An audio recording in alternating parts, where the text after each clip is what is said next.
Whatever this delusion is that you guys will ever be able to compete with me, let go of it. Salute, MobTube.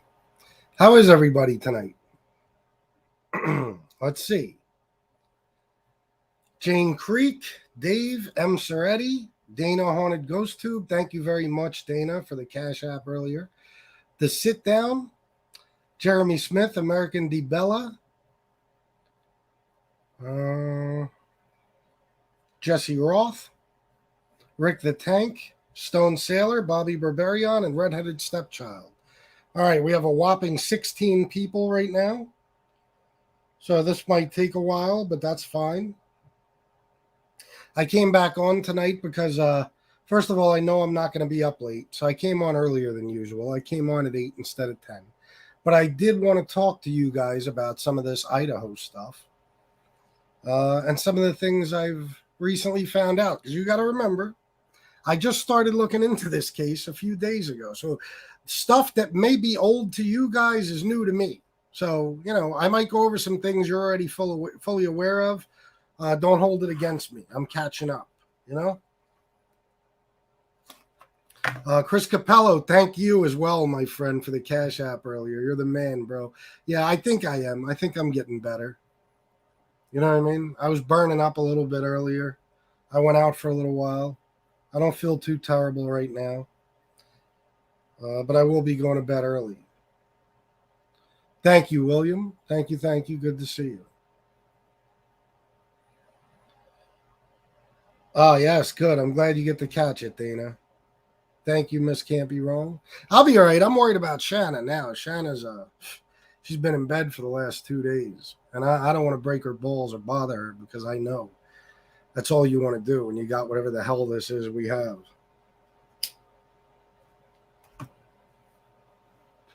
So I'm going to go over some of this stuff with you. As usual, because I'm a scatterbrain, it might be a little all over the place. This is not a neat and organized show. I'm fully aware of that. And this particular episode will be no different. But I do want to discuss these things. Antonino, $10. Really enjoy true crime. Me too, Antonino. And thank you very much for the $10, my friend. Yeah, there is, Chris. I'm telling you. I'll tell her Miss Can't Be Wrong. Thank you. Yeah, I feel bad for her. Poor girl gets 2 days off and she's got to be sick. Damn shame. 82 people, we're getting there. So I wish I had access to some of this stuff. Some of these true crime channels have access to.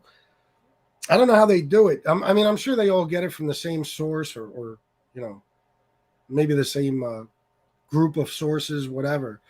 But they're able to get a hold of all these pictures and raw video and stuff. It's not so easy for a fat, bald Sicilian like me. You know, so I do the best I can. But I'm going to talk about this to the best of my ability, and I'm going to go over some of the things that have been puzzling me. And I'm once again going to give you my theory on all of this, and you'll see if it changed at all. Because, you know, my initial theory was that this was some lone incel, misfit loser who lost his shit and decided to kill everybody he could. We'll see if I still feel that way at the end of this show.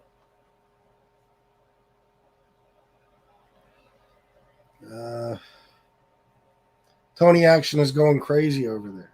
Wait a minute, is he on? Hold on, Tony's on? Why don't I have anything?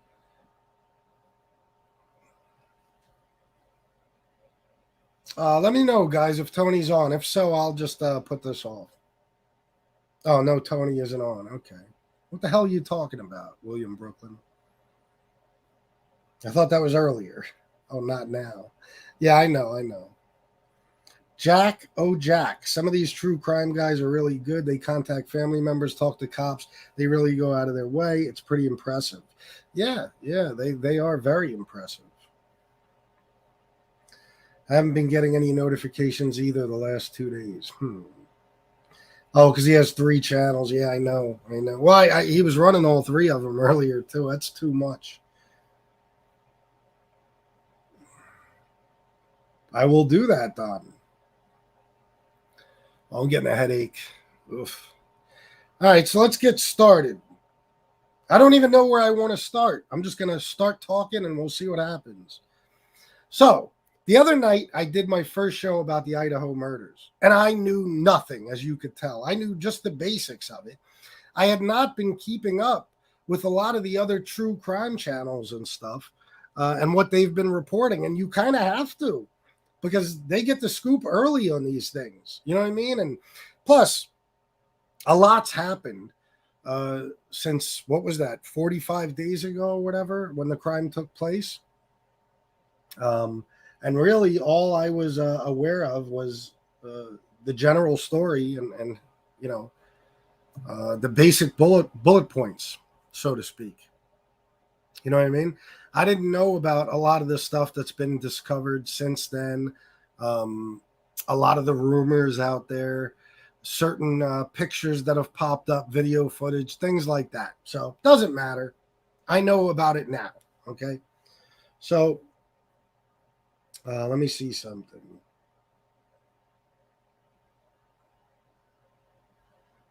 There is a channel where right now, Mini 560. So my initial theory, like I said, is that this was probably some lone incel. And there's good reason for me saying that. I mean, let's be honest. This house was occupied by 5 very, very attractive young girls. Okay. And here's something crazy as well to show how uneducated I was on this topic. I thought Dylan. Now, Dylan was one of the roommates that lived downstairs. Dylan and Bethany lived downstairs on the first floor.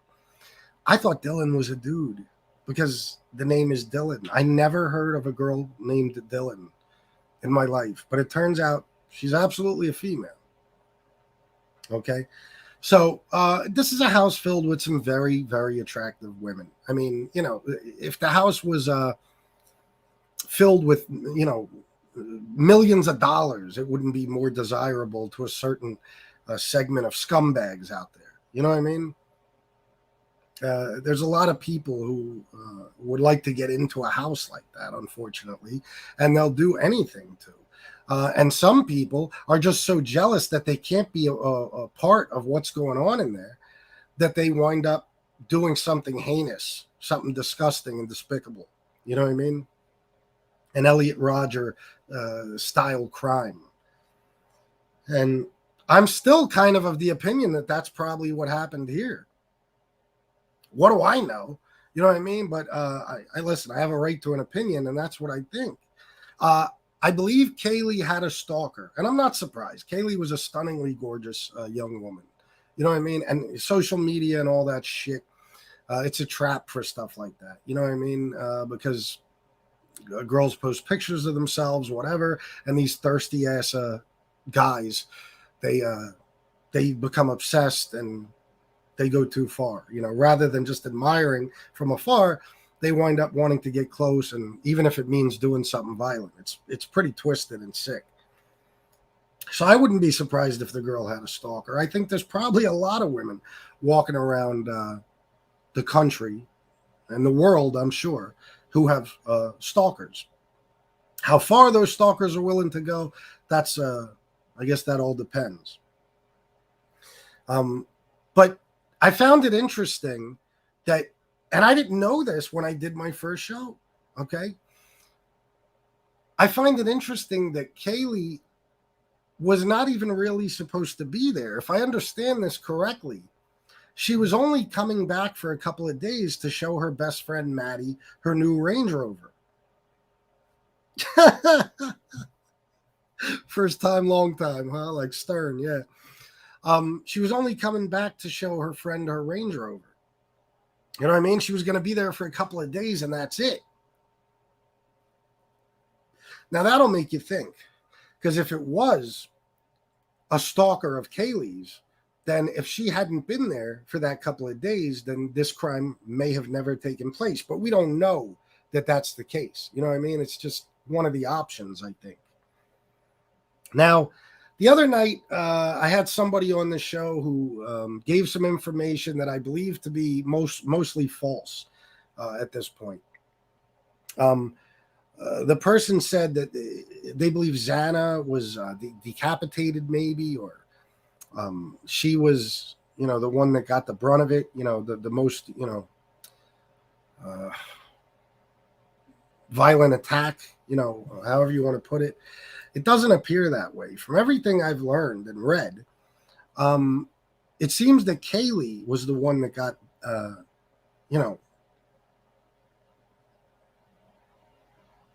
I guess you could say, the most viciously attacked. I think she was, from everything I'm hearing. Now that would lead you to believe that she's the target, and also whoever was targeting her was very, very angry, very angry. This was something personal. You know what I mean? It's already a very intimate crime to kill somebody with a knife like that. But, if she really did get the brunt of it and take the most wounds and all that, then chances are that this was about her and everybody else was just in the way. You know what I mean? And I do feel like it was about her. I think the other people just happened to be in the wrong place at the wrong time. I really do. Now, whether or not that's a stalker, I don't know. Because something else that I've been looking into that I didn't look into that much before, and let me remind everybody, the show is for entertainment purposes only, okay? I am just a fat, bald Sicilian with an opinion. Nothing I say matters.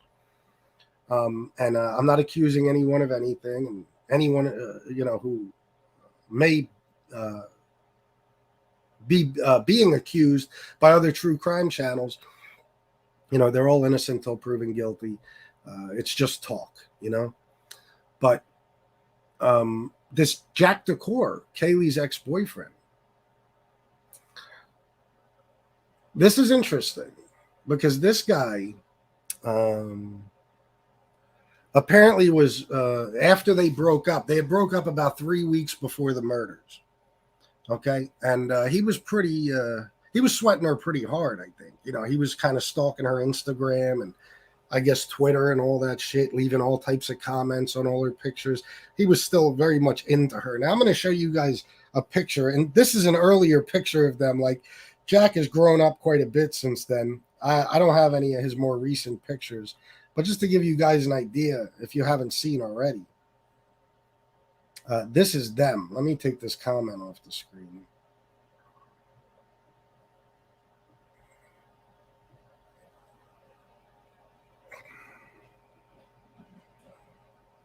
Let me show you another one. Now, apparently, people are asking online if other people think that maybe Kaylee was out of Jack's league.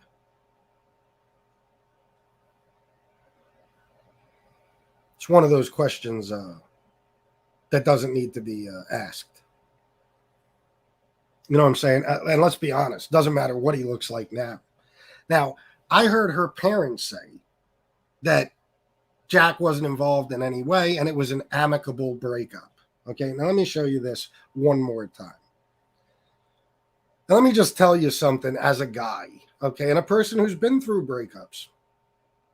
There is no such thing as an amicable breakup between a girl who looks like Kaylee and anyone else, okay? Okay, the other person is going to be on the losing end, unless the other person is another female who's equally as attractive. Okay, if it's a male, he lost, and he's not going to be happy. He's not going to be happy. He's going to be in a pretty severe depression. He's going to be fully aware of the loss that he took. You know what I'm saying?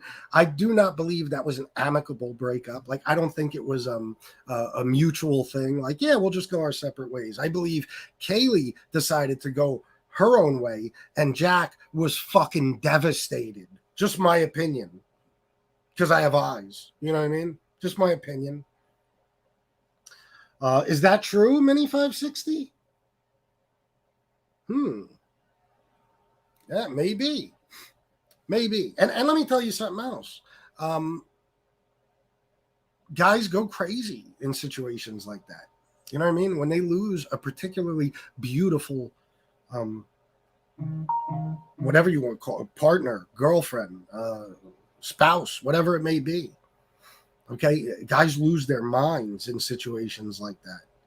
And guys get all types of mentalities like, if I can't have you, no one can. Shit like that. Okay. Plus, there's something else. Now, I don't know if you guys saw this. This is not new, but it's new to me. Okay. I want to play you something. Now, everybody was talking about the hoodie guy. Remember the hoodie guy that we were talking about last time that we thought did it? He was the one acting very, very strange around the grub truck. I even heard some people saying that maybe the hoodie guy was Jack Decor. But most people say it's this Jack Showalter, which I don't even think that's been proven yet, but people seem to be pretty sure of it. Now, let me show you guys this. I don't know if you've seen it yet, but this adds to it. Listen closely.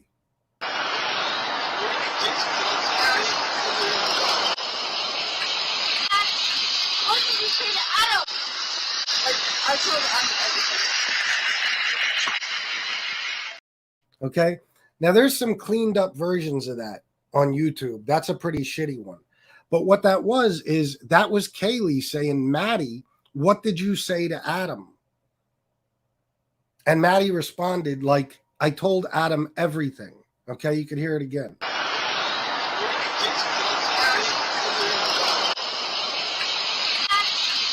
did you say to Adam? I told Adam everything. Now, two things. First of all, that guy walking with them was hoodie guy. Okay. So turns out he was just, I guess, trying to walk them home. Still, that doesn't rule him out to me either. I'll get back to him. But anyway, the reason I played that is not just because of hoodie guy. It's because of what she said. Now, Adam apparently is a bartender. And I don't know if it's true, but what I heard, he's a bartender at the Corner Club, by the way, which is where Maddie and Kaylee were at earlier before that video clip. Okay. From what I heard, Adam is roommates with Jack Decor. I don't know if that's true. Jack Decor being Kaylee's ex-boyfriend, which is why Kaylee sounded so upset when asking Maddie, what did you say to Adam? Because let's just say Kaylee was fucking around with another guy or had another boyfriend or had cheated on Jack in the past. And now she thinks Maddie might have just told Adam that, who will then go and tell Jack. That would explain why later on at the house, Kaylee was trying desperately to get a hold of Jack so she could maybe find out what he knew or maybe try to do damage control. Who knows? But Jack wasn't answering. And that would make you think, what if Jack did find out that night something really, really bad and decided to come get revenge on Kaylee? Who knows? You know what I mean? Or maybe Jack was just devastated from the breakup and decided to get revenge on Kaylee. A lot of things went through my head. Like, let me lay this out for you. So last time I got it wrong. I thought that Kaylee and Maddie's room was on the second floor and Xana and Ethan were on the third floor. It's the other way around. Xana and Ethan were on the second floor. Kaylee and Maddie were on the third floor. But you have to enter through the second floor. There's no third floor entrance. It's either the first floor or the second floor. And most people think the killer probably went through the second story sliding glass door. Okay. Now, if that's the case, no matter who the killer was, it would explain why Xana and Ethan got killed. Because they probably either heard or saw the person entering and they got killed first. And then the killer ran upstairs and kill Kaylee. And of course, Maddie was right there. She had to go too. You know what I'm saying? I even thought about Hoodie Guy. What if it was him? What if it's the Jack Showalter dude and he came back after seeing them that night? Maybe even if Kaylee and Maddie let somebody in, because how do we know they didn't? How do we know they didn't have a visitor that night? But on the way in, whether they were let in or they broke in, Ethan and Xana saw him. Then maybe he did kill Kaylee and Maddie first, but said, oh shit, Xana and Ethan know I'm here, where they saw me come in. I have to kill them too. You know what I'm saying? I don't know.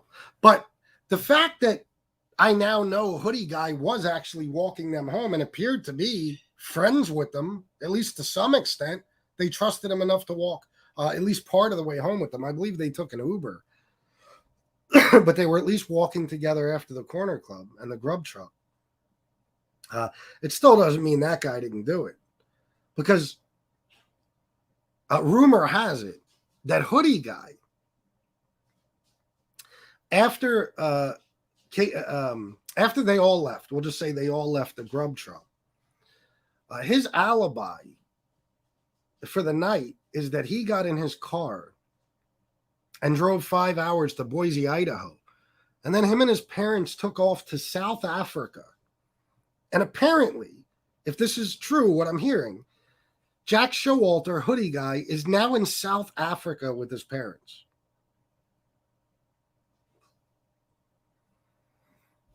I mean, what the fuck? You know? That guy did not seem like he was planning a trip to South Africa that night. He was hanging out at a bar. You know what I mean? He was hanging out at a fucking bar. So if they did take a trip to South Africa, I'm assuming it was an on-the-spot thing. Like, oh, shit. Let's get the fuck out of here and go to, I don't know, South Africa. You know what I mean? And I'm going to show you guys something else. Because another thing that popped up is that Jack Decor may have been at the corner club that night. Now, I showed you guys some pictures of him, but he is a little older now.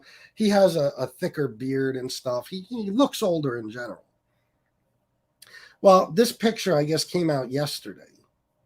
And they're saying that this guy could have possibly been Jack Decor at the corner club. The ones between, that's Kaylee in the black jacket, and that's Maddie next to her. And the guy in between them, they're saying could have been Jack Decor. I don't think so. Personally, that guy looks like a much older dude. much, much older, like in his 40s. And even if it was Jack Decor, I don't know how much that would even matter. Now, if you look right outside that yellow circle with the black hat, the guy with the black hat, that's Hoodie Guy. So he was around them all night. You know what I mean? He apparently wasn't letting them out of his sight. But some people say that that's specifically because Kaylee had a stalker and was afraid of being in that area alone. So they would make sure they walked with her just in case. You know? Who knows? Was the trip planned? I don't know. But from what I'm hearing, I don't know. I don't know if the parents ever, talked to the police and said if the trip was planned. I don't know if Jack Showalter told the police. I don't know.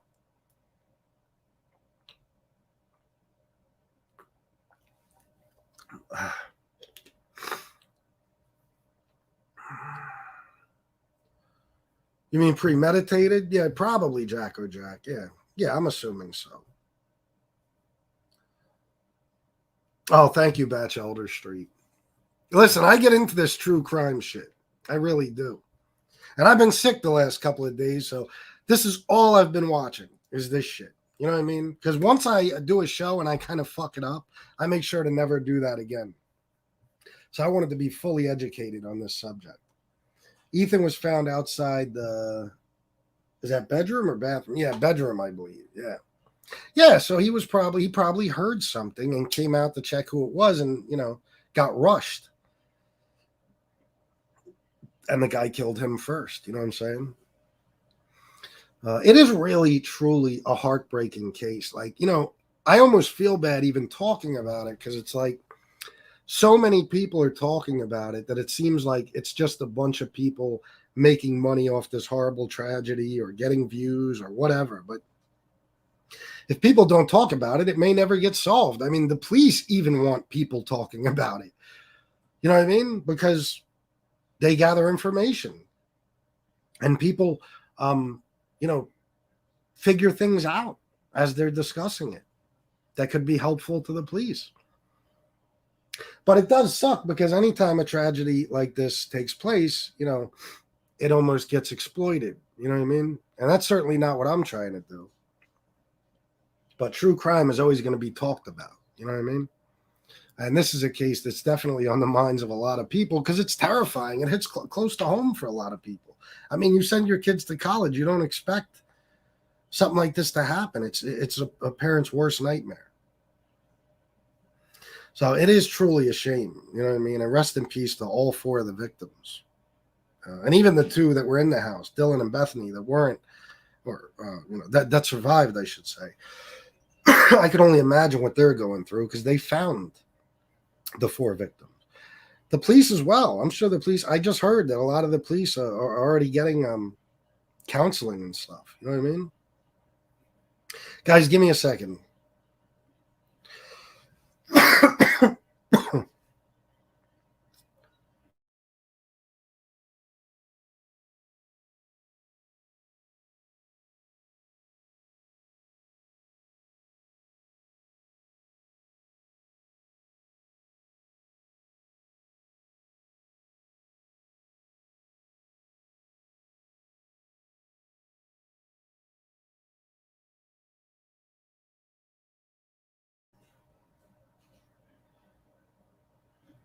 All right.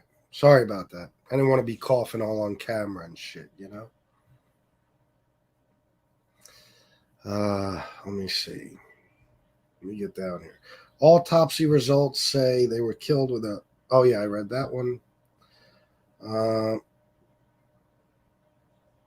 What do you mean, Mini 560? I don't know. Michael McDonald, I thought about that. I don't know. I didn't look into it. My mother is driving herself crazy with this story. Honestly, I really hope they find the animal who did this. Me too. Absolutely. And soon.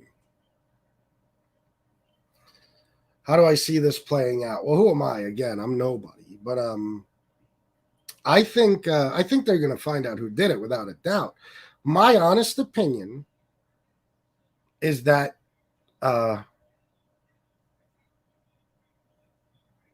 it was probably somebody close to them. You know what I mean? There is part of me that still thinks it might have been some random incel, because listen, it's like I said, you got a house full of 5 gorgeous fucking women. You know what I mean? There's going to be every guy around there's going to be interested in that fucking house. And unfortunately, 1 or 2 of those guys might be a sick, evil, twisted maniac who's willing to hurt somebody in there or break in and try to sexually assault her. Who knows? Or there might be, one of these incel jerk-offs who feels snubbed by one of them or feels like, look at Elliot Rodger, these super misogynist guys who think that, these girls are owed to them in some way, or that these girls just owe them something. You know what I'm saying? Like they deserve it and they're not getting it, so they're going to take it. That type of shit.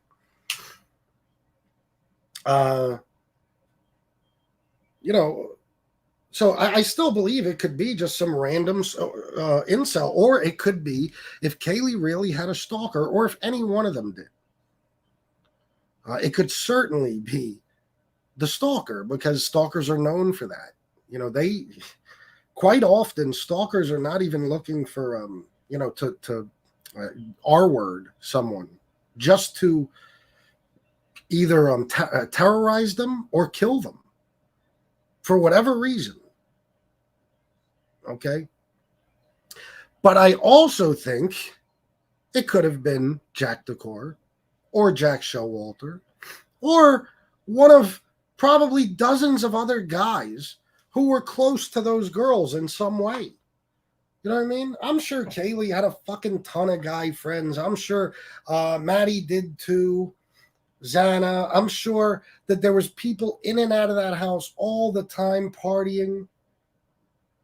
And, that's another thing. On any given night, somebody could get drunk or under the influence of something and decide they're going to go break into that house. Maybe they've been wanting to do something for a while and didn't have the nerve. You know what I mean? And they panic. Maybe they're just after Kaylee. Yeah, but what are you going to do? You kill Kaylee and then what? You let everybody else live? It doesn't work that way. You know what I'm saying? So I don't think all 4 of them were targeted. I don't think anybody entered that house with the intention of killing 4 people. I think they had no choice. I think they entered with the intention of killing 1 person, most likely Kaylee. But they had no choice but to kill everyone else, except for the people on the first floor, because the people on the first floor would not have seen them or known that they were in the house because of that second floor entrance. Why kill? Why go through that? You got to be in the house longer. You got to fight with 2 more people. You're probably exhausted from what you just went through, butchering these 4 people. What are you going to do? Go downstairs and just for the fuck of it, kill another 2 people? No. Even if you know they're there, your only concern is whether or not they know you're there. And if they don't, you're probably just going to leave them alone. But that's why I think Xana and Ethan got killed, because they were on the second floor. And you had to enter through the second floor. So, Ethan, maybe they wouldn't have. Maybe if they could have snuck upstairs quietly, maybe they wouldn't have. But the fact that Ethan may have been killed outside the bedroom means that he probably heard the person entering and came out after them. And then, of course, during any type of struggle with him, Xana's going to wake up.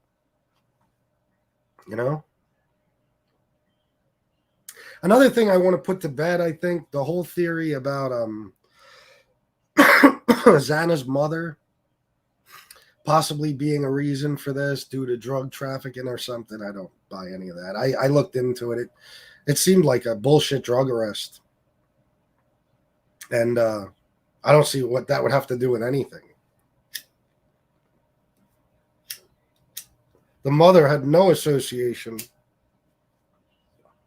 with 1122 King Road. Oh, God, guys, I apologize.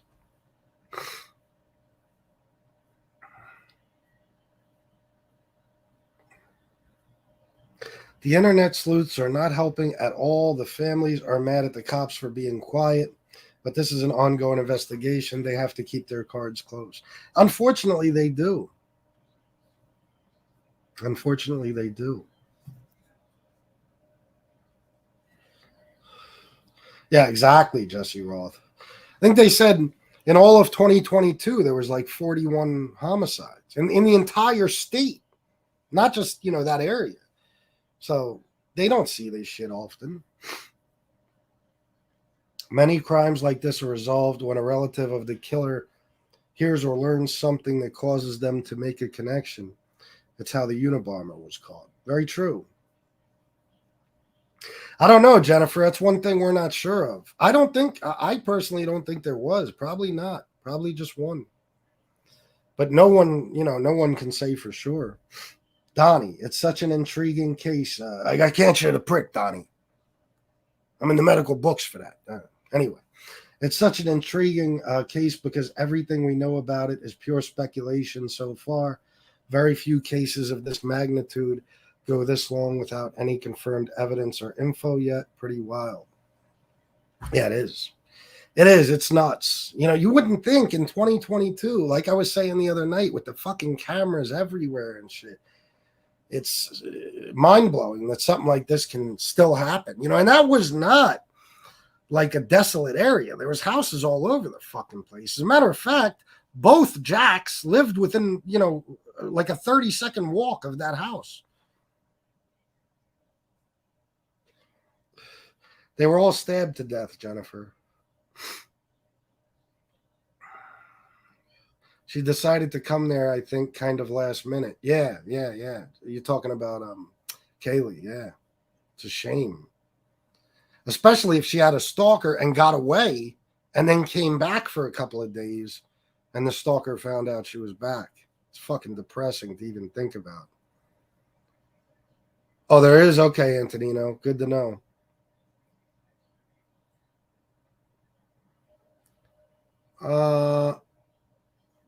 Yeah, Jacko Jack, I agree, but there's always, an exception to the rule. Like, not everybody has the balls to put a gun in their mouth after they commit a crime like that. I mean, if you don't think, and listen, it's just my opinion. My opinion is it's absolutely possible that some horny bastard that just wanted to be a part of what was going on in that house, but could never seem to get his way in there, finally decided to take it out on the fucking people who lived there. And then just went off into the night and didn't make a big thing out of it all over the internet and try to get famous off of it, and didn't decide to kill himself immediately after. I know it's not typical incel behavior, but listen, there's always people who deviate from what's typical. You know what I mean? There's no doubt about it. Look at Stephen McDaniel and shit. There's guys all the time that will kill a woman just because he can't have her. That to me is an incel. Same thing. Except maybe that guy might be able to get someone and not just the person he wants, whereas an incel can't get any fucking one. I mean, you never know. To me, if you're a stalker, you might as well be an incel. Okay? That's just the way I see it. Normal people, if you can't get the girl you want, you just suck it up. And you keep, trying. You keep trying to find the next best thing, whatever. But these guys, these stalkers and these incel fucking weirdos, they can't move on from what it is they desire so badly. They have to have it in some way.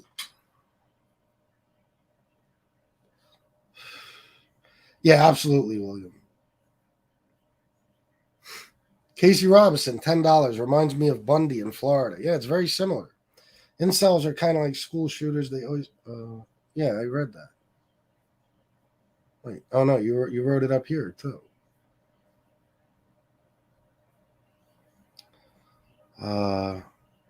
They were stabbed. Stabbing is a crime of passion and anger. Yep. Then again, like look at Elliot Rodger. Elliot Rodger stabbed the 3 people in his apartment, 2 roommates and a friend or whatever, rather than just shooting them. You know what I mean? So story sounds like that cabin in Florida. That's what I said. The Ketty cabin murders. Yeah. No, I don't think so, Jennifer. I think it was pretty quick, but it was brutal.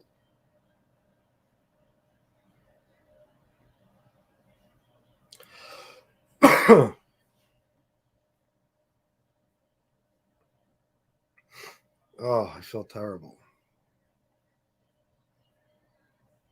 No, nobody knows, Jennifer. Nobody knows, but they didn't hear a thing. They didn't hear a thing. Although I'll tell you what, if you watch that police body cam footage from that night, those kids drinking in a field underage, you could hear what sounds like a scream in the background.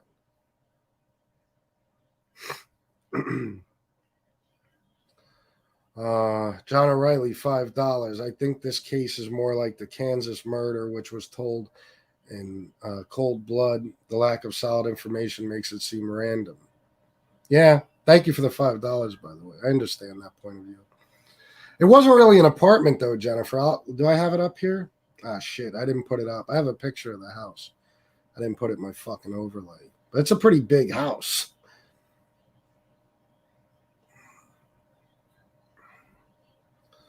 Let me keep going. Thank you for putting that up, Miss Can't Be Wrong. Yes, donations wouldn't hurt. Thank you, thank you.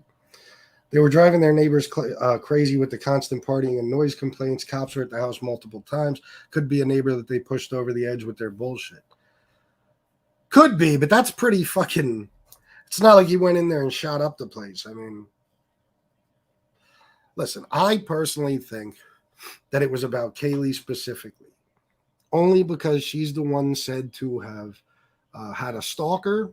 She's the one that had an ex-boyfriend who I'm quite sure was not happy about their breakup. She's the one I think Hoodie Guy was focused on. You know what I mean? And she's the one that, from what her father said,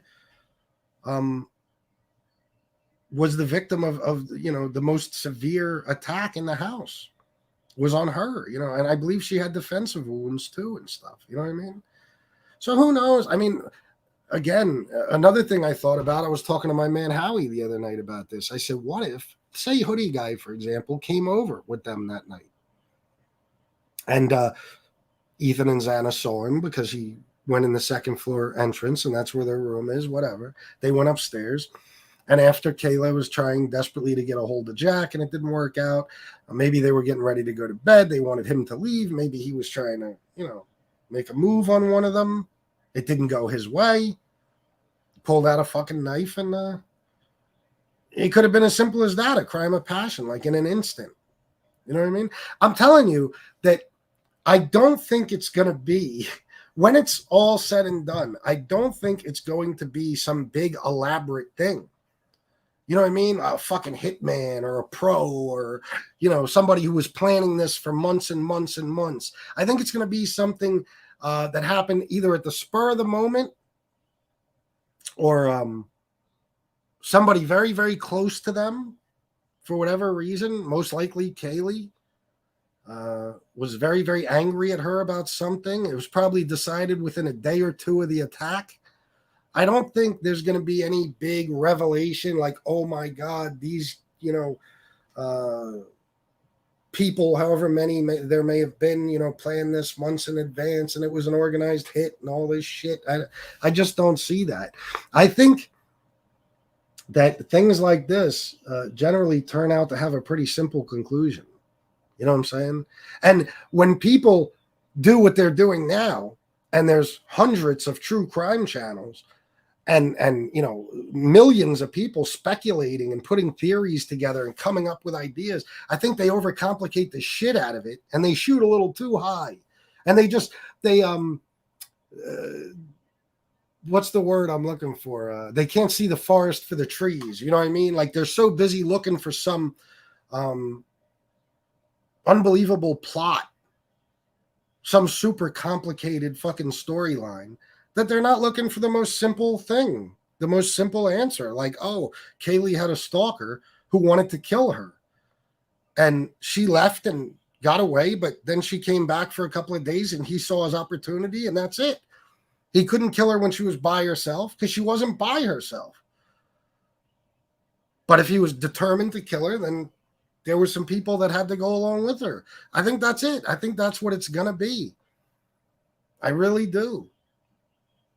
As far as the white Hyundai and all that shit, I don't know. I think if the cops, listen, they said something about 22,000 Hyundai Elantras between those years. I don't know if it was in the whole state or the whole country. I'm not sure. But, I mean, look at, start with the first, within the first 20 miles, something like that. Start checking out the cars. But who knows if that was in any way, if it had anything to do with the crime, if anybody even saw that car, if it had anything to do with the crime. Because they're not even positive it was a Hyundai Elantra. And I love hearing these news people pronounce it a Hyundai. It's the funniest shit I ever heard. I hope they got the DNA of suspect being a party house. It'll be hard unless on immediate crime scene. Yeah, but well, here's the thing. Now, I know the cops probably contaminated the shit out of that scene, but it is an impossibility. I'm telling you, go watch some YouTube videos on how touch DNA is passed along, how easily it is passed along. That's why I say there's no way out of DNA. People say, what if you wear a mask and you wear gloves and you tape the bottoms of your pant legs? You have to touch all that. Do you understand? That when you take a perfectly brand new pair of gloves, try putting them on without touching them. You have to touch them to put them on. Okay? And once you touch them, your DNA is now on the outside of them. And anything you touch with the gloves, your DNA is now on that too. You know what I mean? Try getting fully clothed without a single hair, especially if you're a man. And I'm quite sure the attacker in this case was most likely a man. I think we'd all agree. Try not getting any type of hair, an eyelash, a beard hair, a fucking eyebrow hair, anything on the outside of your clothing. Try to commit a vicious attack like that on 4 different individuals in a pretty small space, and not leave a shitload of your DNA all over the victims themselves. It is an impossibility to even commit a crime like that and not cut yourself up in the process. Now, I know that particular knife makes it a little bit easier not to cut yourself up, but you're most likely going to at some point. You know what I mean? You're going to sustain some sort of injury. One of the victims reaches up and claws your face. Now they got your DNA under their fingernails, whatever it may be. You know what I'm saying? The problem is, if the DNA found on the victims is not already in the database, well, then you got a possible suspect pool of about, 350 million people. You know what I mean? So that's no good. That's no good. But that's why you got to start with, the people closest to them. You have to.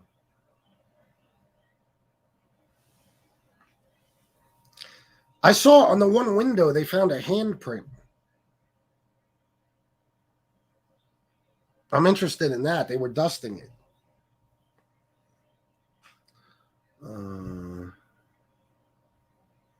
Just the feeling I have, the killer's target was on the 3rd floor, came across the guy on the 2nd floor, had to kill the other girl, then went upstairs to his target. Yep, me too. I agree 100%, Jesse.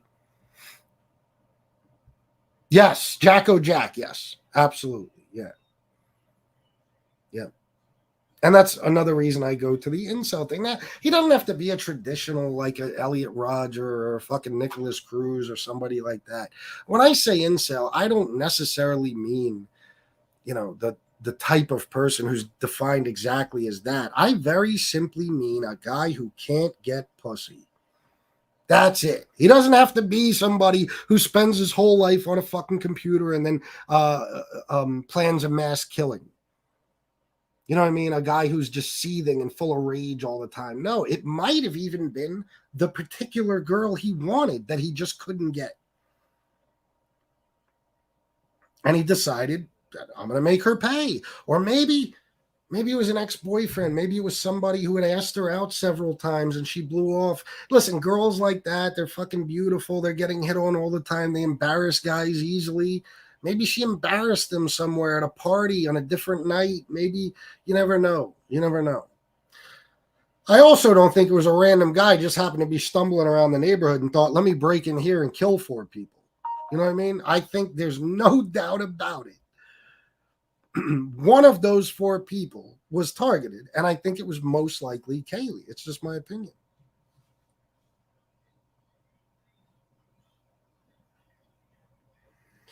Oh, okay. I got advice from somebody to drop the link before I fall over dead.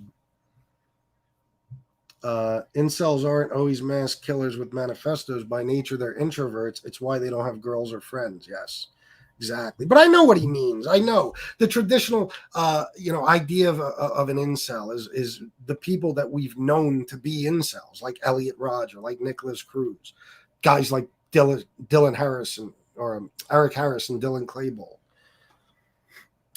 But there's a lot of them out there. They just may not meet all the criteria of a traditional incel. They might just be a guy who's pent up and aggra-fucking-vated. You know what I mean? Yeah, I just broke that into 2 words and put a fuck in the middle. Absolutely, I did. Okay? And said, I can't take it. You know what I mean? Listen, I've known guys that have hurt the girls that have left them just out of pure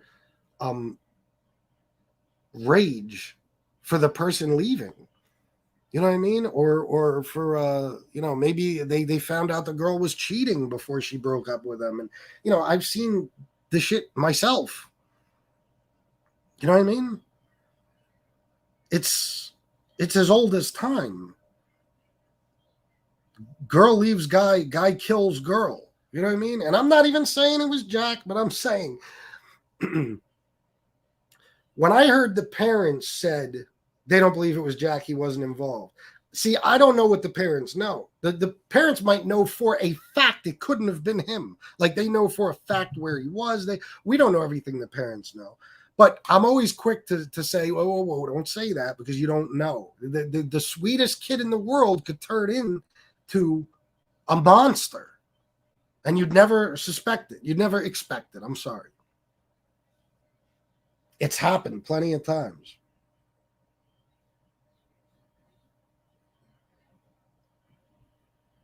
Yeah, I hear you, Jesse, but I think it was a man in this case, too.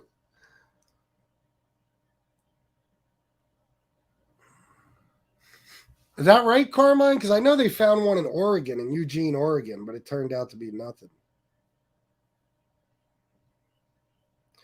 Stalkers tend to be highly possessive. They tend to be delusional and quite obsessive and compulsive. They tend to have had contact with their victims. That is actually peripheral, but they believe real. Yeah, they're delusional. Al-Qayyum Putz, unhealthy self-image, knows they'll never get another girl. So to the mind, it is the end of the world, so they commit such radical violence as the last resort to erase their tormented minds. Absolutely. Yep. Yeah, I think so too, Miss Campion. I don't think it was planned. No problem, redheaded stepchild. If you're enjoying it, throw me $20. No, I'm just fucking with you. Yacht Rock.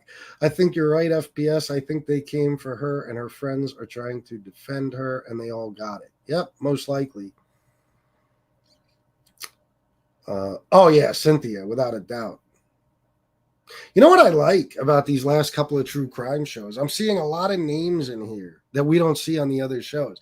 That doesn't necessarily mean they're new subs or anything, but it does mean they're people that don't generally comment. So I like that. We're getting other people interested. Jesse Roth, it's personal. Randos usually are quicker to use a gun. A knife is usually more violent, not necessarily a random weapon of choice. Just my opinion. I agree. Antonino, I do think it was premeditated. The killer needed a pretty rugged knife to do the damage he did. I can't believe it was just a pocket knife. Yeah, well, you might be right. Maybe it was premeditated. But even then, I don't think it was long thought out. I think, within the day or two. You know what I'm saying? And premeditated could have, if you started thinking about it an hour before you committed it, it was premeditated. I just don't think it was something that was, in the works for a long time because it appears. Well, then again, I'm operating on the assumption it was all about Kaylee. If it was all about Kaylee, then I don't think people knew she was coming back. Her parents said she got that Range Rover and was so excited she wanted to go back to Moscow, Idaho, and show her best friend Maddie and probably everyone else her new vehicle and just happened to stay there a couple of days.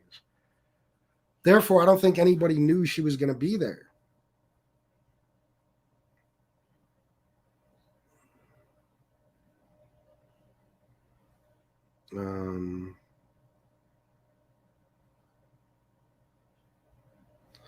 I've heard they pull people's... What the fuck? I don't know what that means.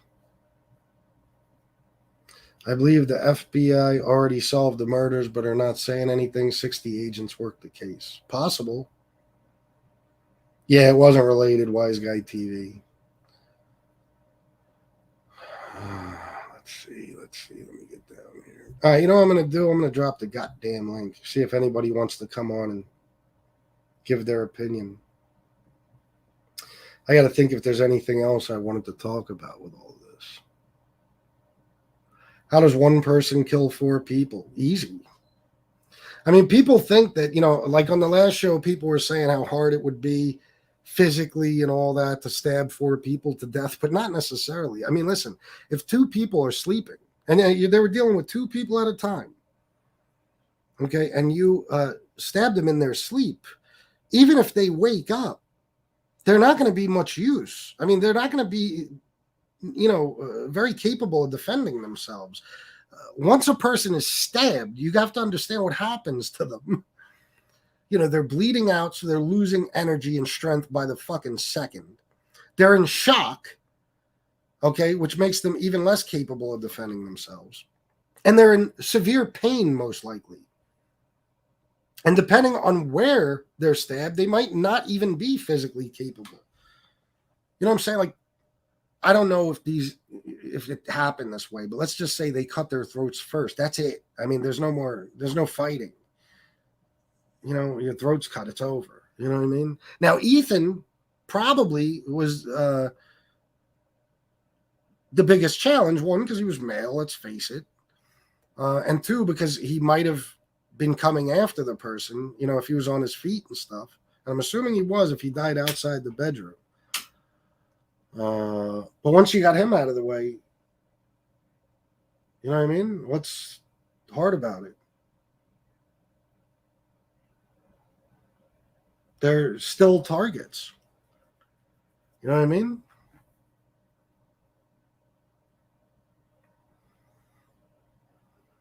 Yeah, I know, Jesse Roth. I know. Look how many rappers get killed because of that dumb shit.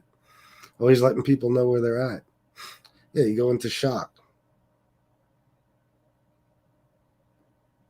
Oh, no, I know what you mean. Yeah, no, I know. But that knife. We don't know anything. The doctor told the sister of one of the victims that she had deep cuts and slashes. It sounds more like a machete. I don't know. I didn't know the doctor told the sister that. Interesting.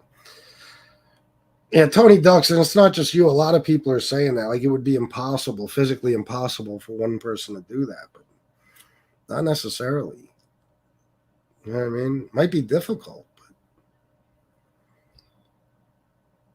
if someone's throat is slashed and that's all, they bleed out and die in 7 minutes, that's just... Did I drop the right... Did I even... Hold on. Try this again. A sharp K-bar knife will do the job quick. Yeah, most likely. FBS, thanks for explaining it. If there was no one fighting that person off. Yeah.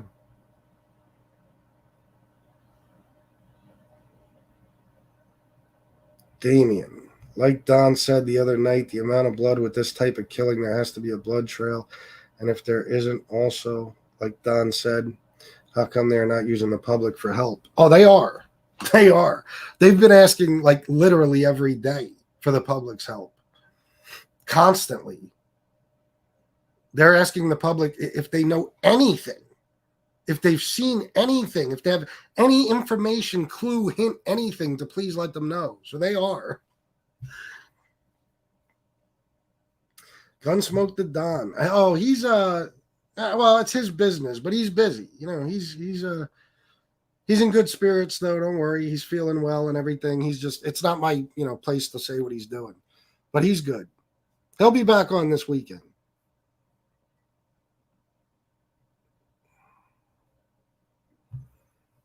Yeah, I know Della's my name.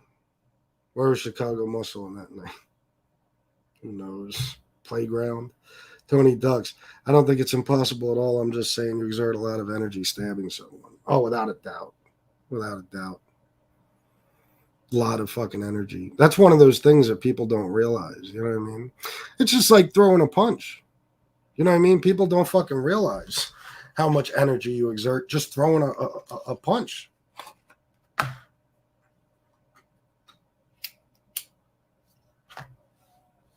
But stabbing even more so, because you're literally penetrating something. You know what I mean?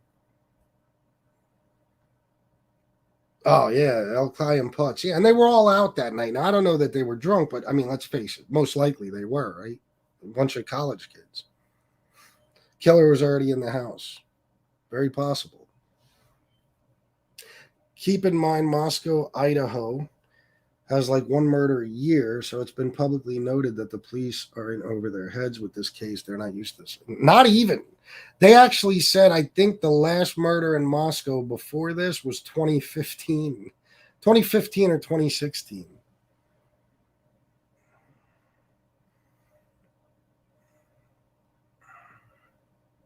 Yeah, and Tony Ducks, even the added weight of a knife. People might not think that means anything. Look, a 16-ounce boxing glove.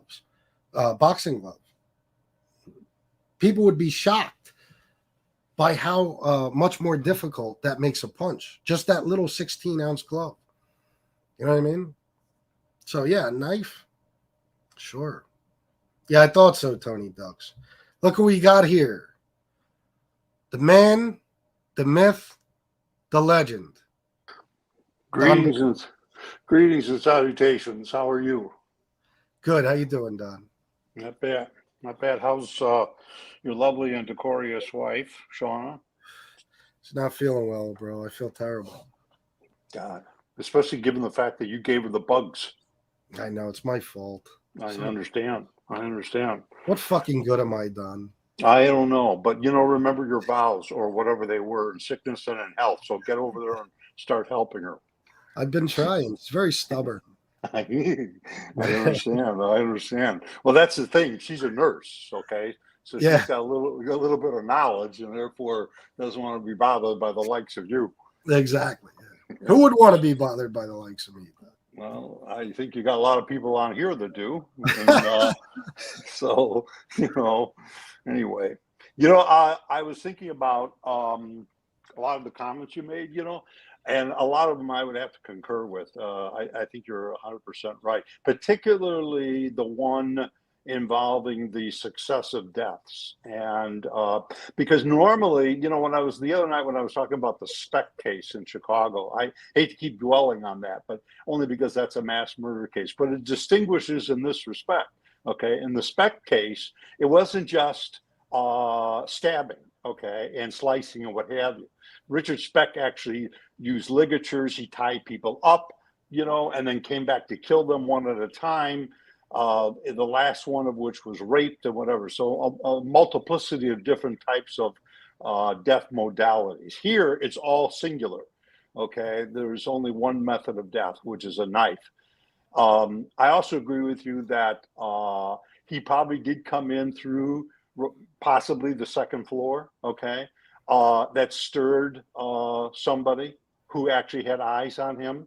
And he couldn't leave any witnesses behind. So he killed them first and then moved on to his target. The other thing is, I was thinking about this after the show.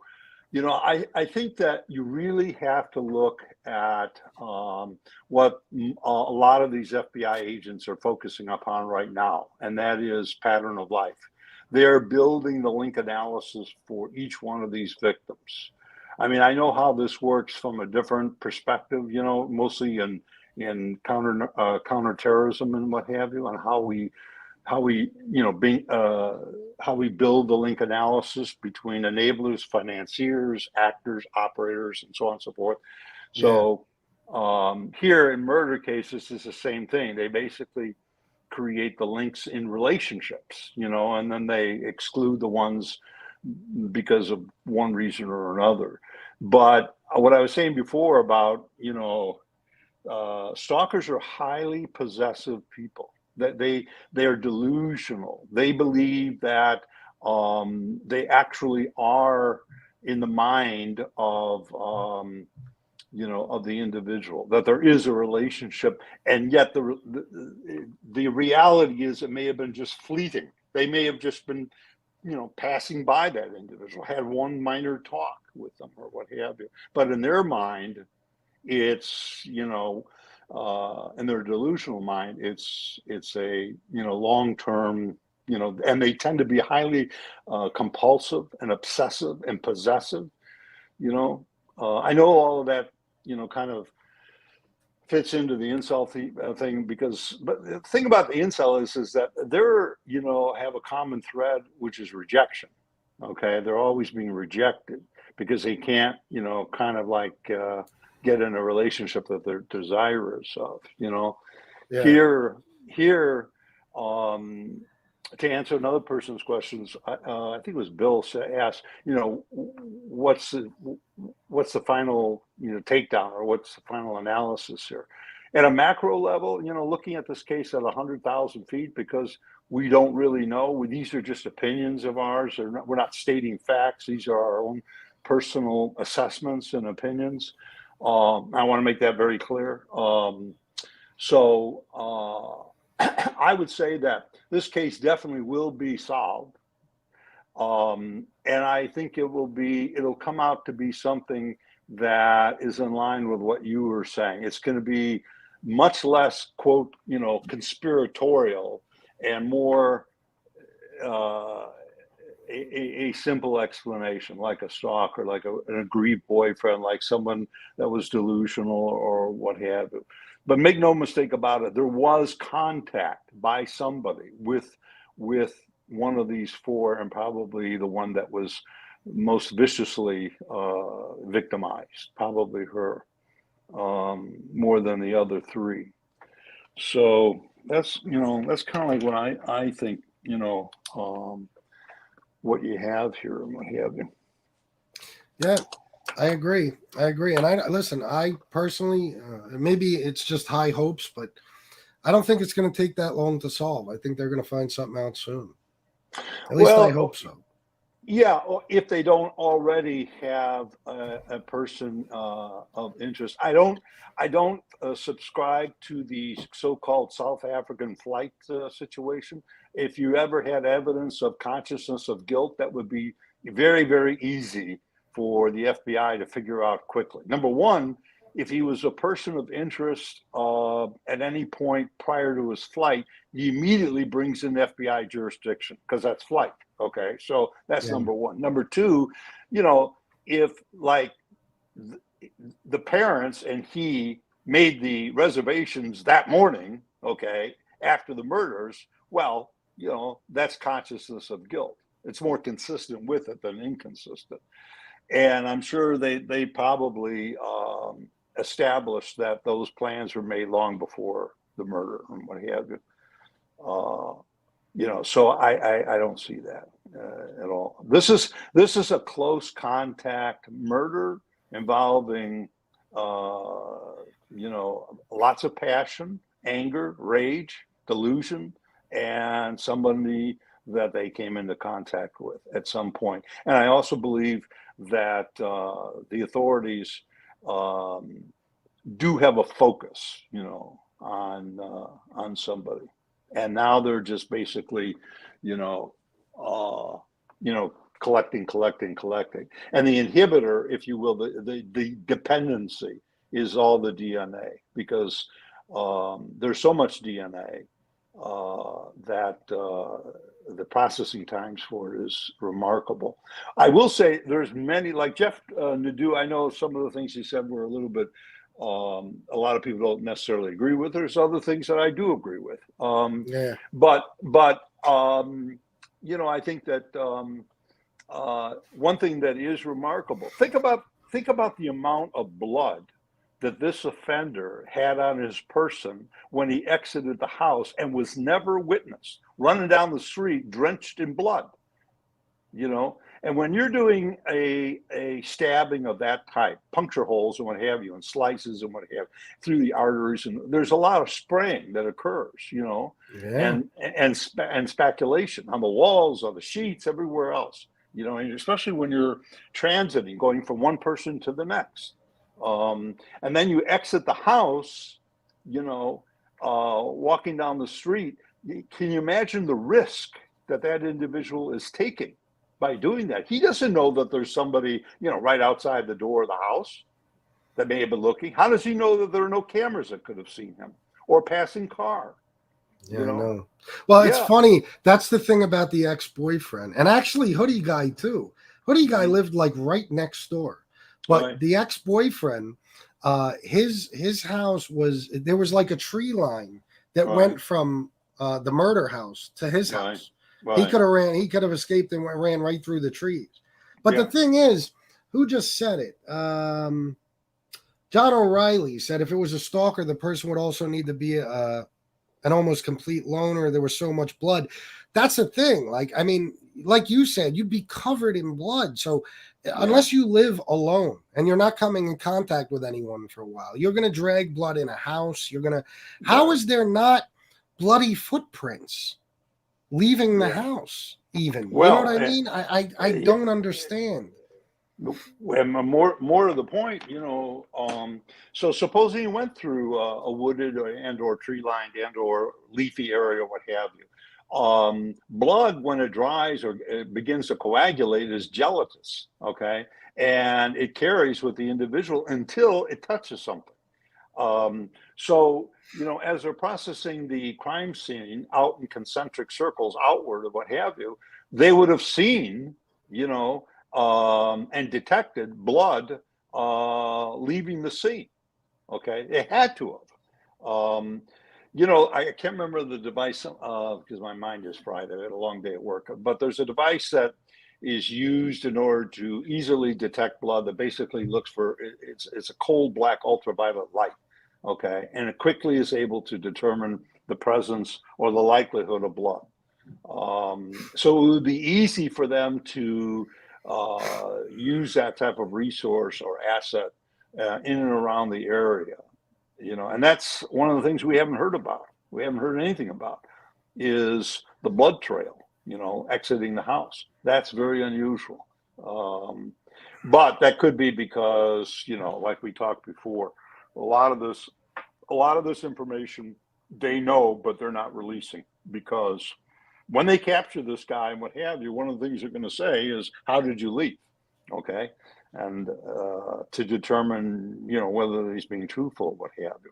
And if he draws a picture of his exit that is consistent with the way in which the blood, flowed or dropped or dripped or adhesed or what have you, they'll know he's telling the truth or otherwise.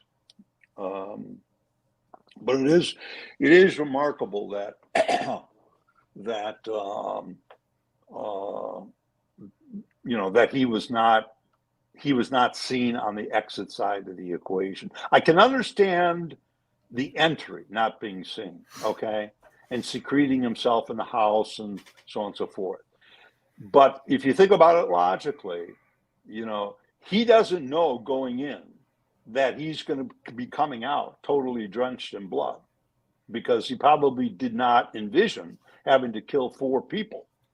I think that was after the initial, he was targeting somebody and everybody else was spontaneous.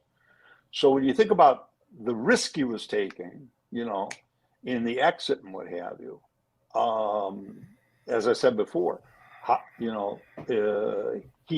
would have no control over a passing person, pedestrian, car, police, whomever that would have seen him dripping in blood. And yet it appears that either A, he was not, I find that highly unlikely, or B, he was able to leave unwitnessed or whatever. One possibility you would think is, okay, maybe he cleaned himself up. Maybe he discarded all of his clothes in a garbage bag and wore some clothes out of there that he acquired, from the house. But even if that were the case, in other words, he took a shower or something like that, they would see blood, and they were checking for this, in the pipes of the bathtub and what have you. So, I just, I don't see that either. Well, they said the police so far have gotten over 12,000 tips. Right. So this is going to be, it could be a while. It could, but I'm hoping it isn't. I'm hoping they get something out pretty quickly. Yeah, but tip segment. Go ahead. Go ahead. No, I was just going to say, I can't imagine that whoever did this, because I'm assuming it was a young person. I can't imagine that they didn't tell anyone. You know what I mean? Or that nobody has an inkling about someone, maybe, who may have wanted to commit this crime. If he was a stalker that is delusional of the type that, was really, really sick, then that would not surprise me that he spoke to nobody. because those kinds of people tend to be antisocial anyway and introverted and so on and so forth. That would not surprise me. If he, however, was like a passing teen, you know, a schoolmate or someone that was socially engaged, you know, with friends, yeah, he would shed himself of the burden ultimately, or he put this at a minimum, his behavior would have changed such that people would have maybe noticed that and what have you. Yeah. And the FBI behavioralists are probably, you know, kind of like looking for that, you know, looking for tips like that. To your point about 12,000 tips and what have you, it sounds like a lot of tips, but there are devices that are used, programs that are used called informant segmentation in the hotlines and what have you. So they're able to quickly segmentate the tips as they roll in. Because when they say Look at 12,000, you got a huh? gift, my friend. You Well, got a gift. why do you say that? You know too much, bro. You are a smart individual, brilliant No, man, Don Berlin. no. I'm That's proud not to true. know you. Well, yeah, but it's only because I've been doing this, not this type of work, but other kinds of work for a long time. But they do. There's no way they can staff 12,000 tips. So there's segmentation programs that call out those tips. And when they say 12,000 tips, I mean, we don't know what their definition of a tip is. It could be 12,000 phone calls. You know, I'm upset that you haven't solved this problem. Why don't you go over to 2nd and 4th Street where this guy was hanging out? That's a tip. Okay. Speaking of 12,000 tips, guys, if Yeah. you would like to donate, please do. I'd appreciate it Yeah. very much. I could Yeah. use 12,000 tips. Thank you very Yeah. much. Tips. You know, like tips that you leave at the table. Yeah, exactly. Yes. You know, and also because of Shauna, probably needs Tylenol at a Yes. minimum because what's his name over here, Chris, you know, gave her the fevers. I did. And he's po folk because he spent all that money on Christmas. And How was fucking it? sneakers. And sneakers, mainly because of that very suspicious quality you have with the sneakers. Lots of sneakers. Yes, lots of sneakers.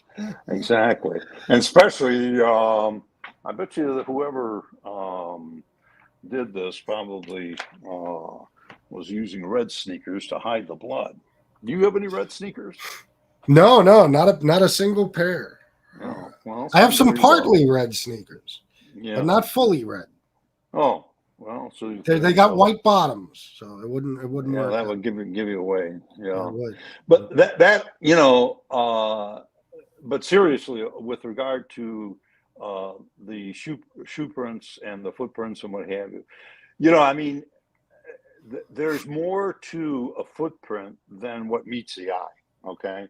You can tell a person's weight. You can tell the arch of their foot, the movement of their foot. You can tell, of course, obviously, like a tire tread of a car, that is worn down in some spots and not worn down in other spots, and so on and so forth. They're highly, characteristic. You can tell, and that with the amount of blood that was involved here, that there were footprints left behind. And that's probably why. Oh, for sure. That's probably also why, like I was saying before, or I think it was Howie was saying before that, if there were more than one person involved, there would be more than one set of footprints.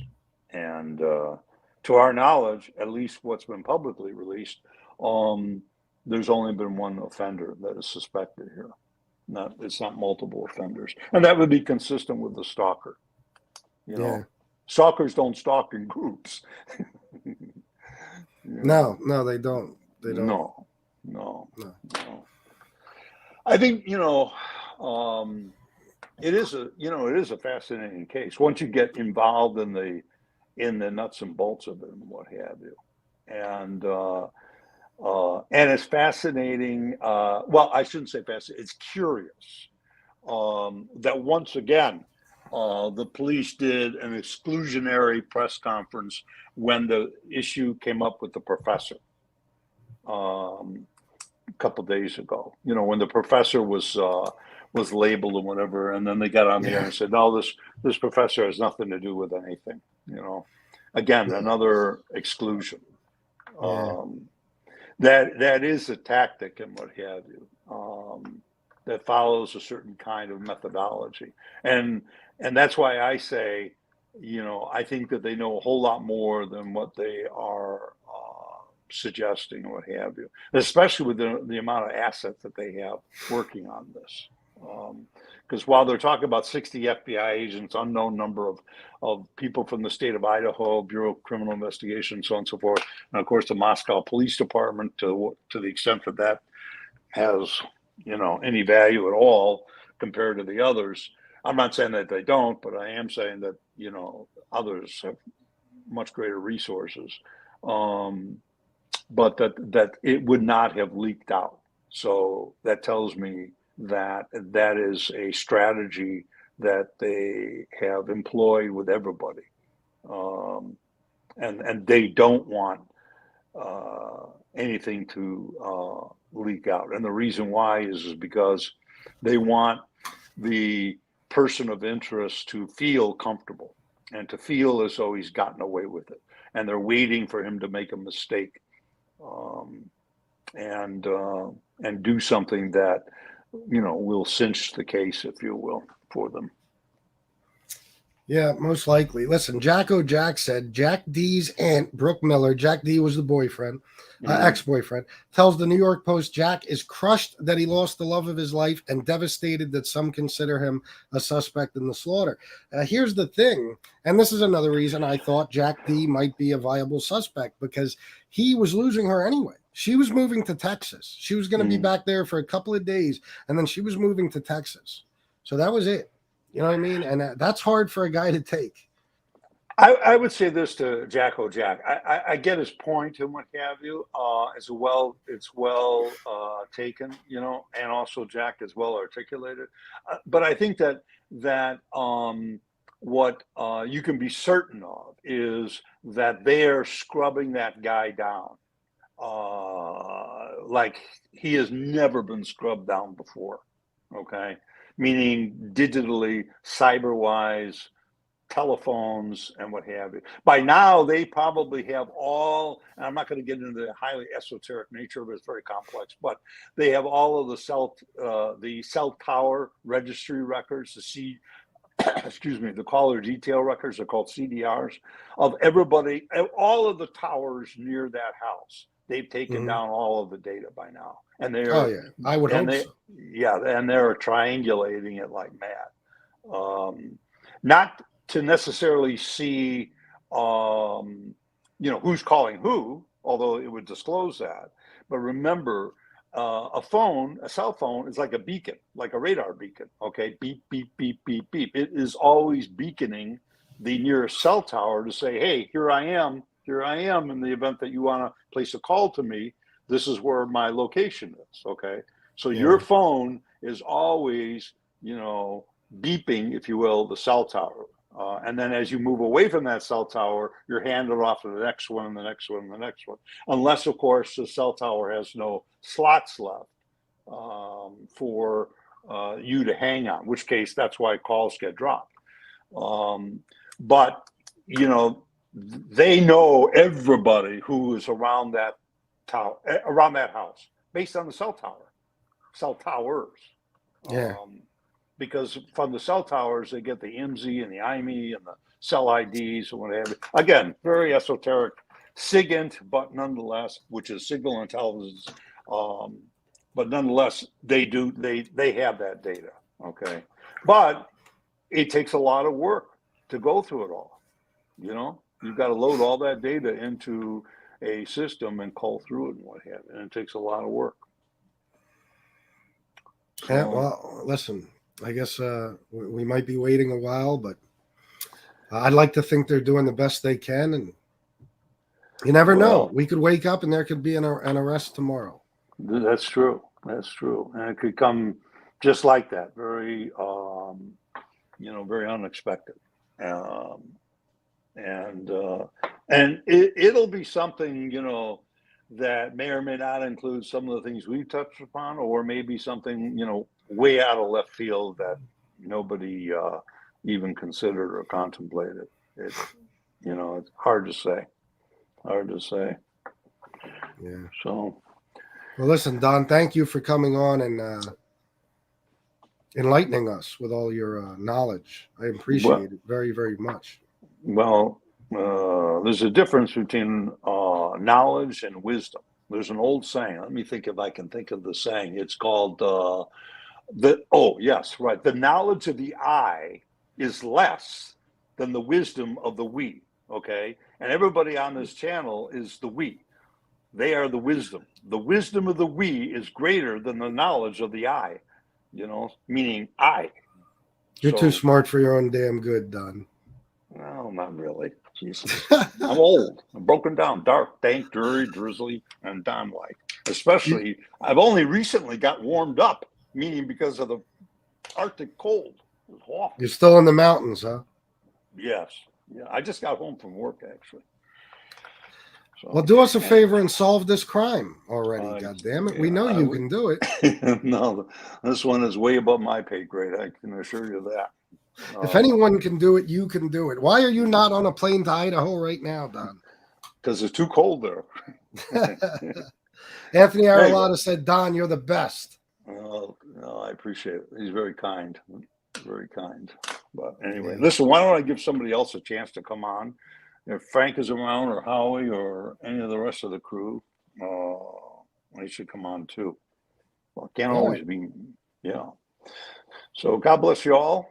And, stay tuned for part 3. Chris. Oh, yeah, there will be one. Chris is on the case. Yes, I am. Okie doke. Take care. All right. Thanks, Don. Have a good night, bro. Yeah. Take care. Bye-bye. Yep. Bye. All right. It's always good having Don on. Don's got the voice for it too, the Morgan Freeman like voiceover, great narrator voice. It's fantastic. Reminds me of an old radio guy,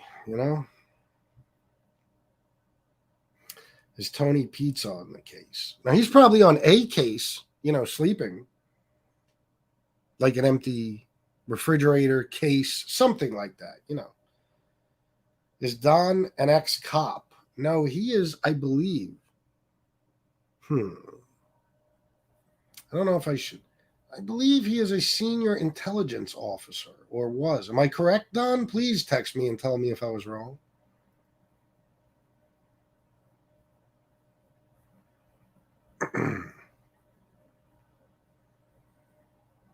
A case of cigarettes, yeah. Smart guy, pulls you right in. Yes, he does.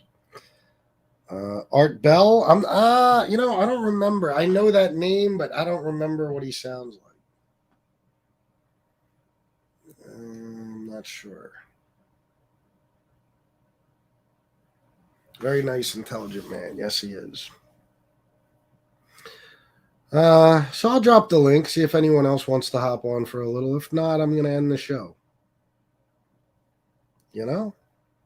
Pizza, the nose miner, Joey Dimes posted a video where pizza's not. Oh, okay. Wait. Senior intelligence analyst for SME for DOD/IC. All I know is DOD stands for Department of Defense. So anyway, guys, I don't know what to say. I'm going to keep following this story and looking for updates. And I'm going to be talking about this a lot, so I hope it doesn't bore the shit out of you. I really do. Stay on FBS. It will save me from watching other channels. Well, people, you know what can make that happen. Donate. And I will be more than happy to bring you more entertainment. And here's some right here. Anthony, my good friend. How you doing, my pal? Good. How are you? Another great show. Thank you. Always. You always put out good content. I try. I'm enjoying this true crime thing, Yeah, it's very interesting. And you put out the best of MobTube, and now you're putting out the best of the true crime, and these other content creators are getting very envious. They always were. I'm sure they're getting more so. Let's bring on our friend Howie. Oh, my man. Yeah. We can't let you end the show so fast. Yeah, I know. I knew you weren't going to let me out of it. We can't let you. All right, let me turn off that background noise. Okay. I still think Frankie did it. Yeah, me too. Don Berlin, thank you for the 1999, my friend. I'm sorry. Go ahead. Yeah. No, I'm starting to agree with Howie, unless Frankie comes on and defends himself. But the more and more I'm hearing Howie's, bringing up all these points, Francesco is being because they drink a lot of coffee. These people, these kids, yeah, a lot of coffee drinking going on, and you need a coffee boy if you're drinking a lot of coffee. Exactly, Frankie, you better jump on here. Listen, I would have never suspected Frankie of such a thing, but Howie has laid out such a good case, you know what I mean, against Frankie that I don't know what to think anymore. Yeah. Hey, in case anybody's interested what my avatar is, that's a Social Security fraud number. So if you want to report somebody on disability who may be committing fraud, yeah, there it is. You are a hell of a ball breaker. Grade A ball breaker. I love it, Howie. I love it. Look, Pete the Killer said, from my experience, it's definitely Frank. Yeah, how does he know so much about that area? Yeah. I don't know. He knows a lot. I heard him talking the other night on here. I was like, uh-oh. Fucking Frank. Yeah. Frank said, okay, I was the barista in Idaho. But you know what? FBS, actually I didn't know you were on. And then Anthony told me you were on, and I missed a lot of it. So the guy Jack said something, or someone else said something about Jack? Well, no, there's a lot of things. Jack, was the ex-boyfriend. Right. He obviously would have some sort of motive, I think. There was that tape that I remember I sent that to you yesterday where Kaylee is saying to Maddie, what did you tell Adam? That whole thing. Right. So, you'd have to listen back to the whole thing. I got a lot of different theories, you know what I mean? Is that Jack? That's not the Jack that went to South Africa, right? That's a different Jack. That's hoodie guy Jack. Right. Okay. But that's fucking weird, right, Anthony? Yeah, that's really weird. Yeah, he's hanging out around those girls, and then all of a sudden he books it to Idaho or to Boise and takes a fucking trip with his family to South Africa. He was the one walking with them, right? Yeah. And that would be easy for him to be in the house, right? He probably walked right in with them. Yeah, absolutely. It's very possible. And my theory on that is, what if he did, or even if it wasn't him? What if somebody did come in with them, for example, and they had to pass Zana and Ethan on the second floor to get up to the third floor? So then if the target was Kaylee, you had to kill Maddie because she was right there. But then you also had to kill Zana and Ethan because they saw you come in. They know you were there. Right. But you wouldn't have to kill the people on the first floor because you didn't come in through the first floor. So unless those people saw you in the act, they can't ID you. Right. In Lee Cole's last show, he said Don Berlin's comparison was ridiculous. What do you mean? The comparison to the guy who killed the nurses? Oh, really? Yeah. No, basically what he was doing is, without using our names, he was putting down the show that you did, What an immature, I don't know how to say it, but he's like a 5-year-old, that guy. Yeah. I don't understand why, rather than doing that, why didn't he just do his own true crime show? Wasn't he supposed to yesterday? Yeah. Wasn't he supposed to have a big true crime expert on for an interview? He's been doing shows for the past 2 weeks, and he hasn't producing any. So, you don't know what he's up to. Yeah, and he said Tuesday night he was going to do a true crime show. Who was his big interview? Well, I think he's... Got it. No, I think he's running scared. You know what I mean? Oh, yeah. Well, he said the guy had to go to a funeral, so he will still be dropping it. Yeah. Sure. I think that maybe you covered all the points, and he knows he can't compare with you, and he doesn't want to put up the show. Maybe. Well, especially after this one, because if I don't mind patting myself on the back, this show was phenomenal. I did Yeah. What I'm time? gonna have to watch it.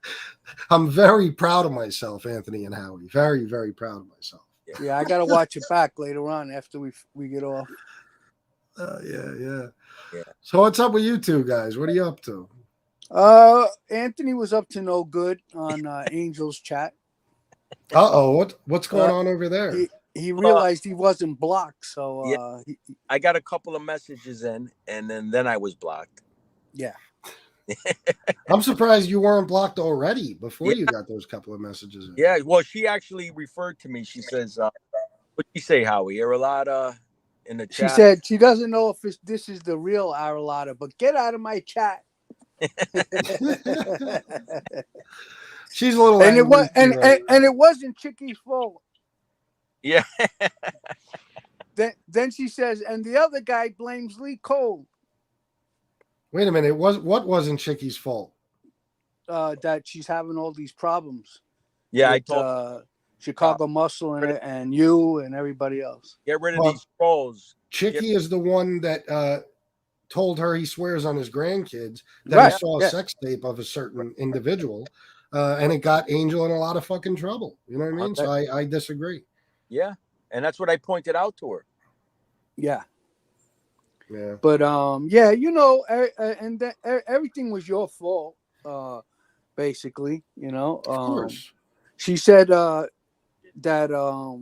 she's just sitting back and waiting for the holidays to be over with, and then her daughter's lawsuit will go back into effect.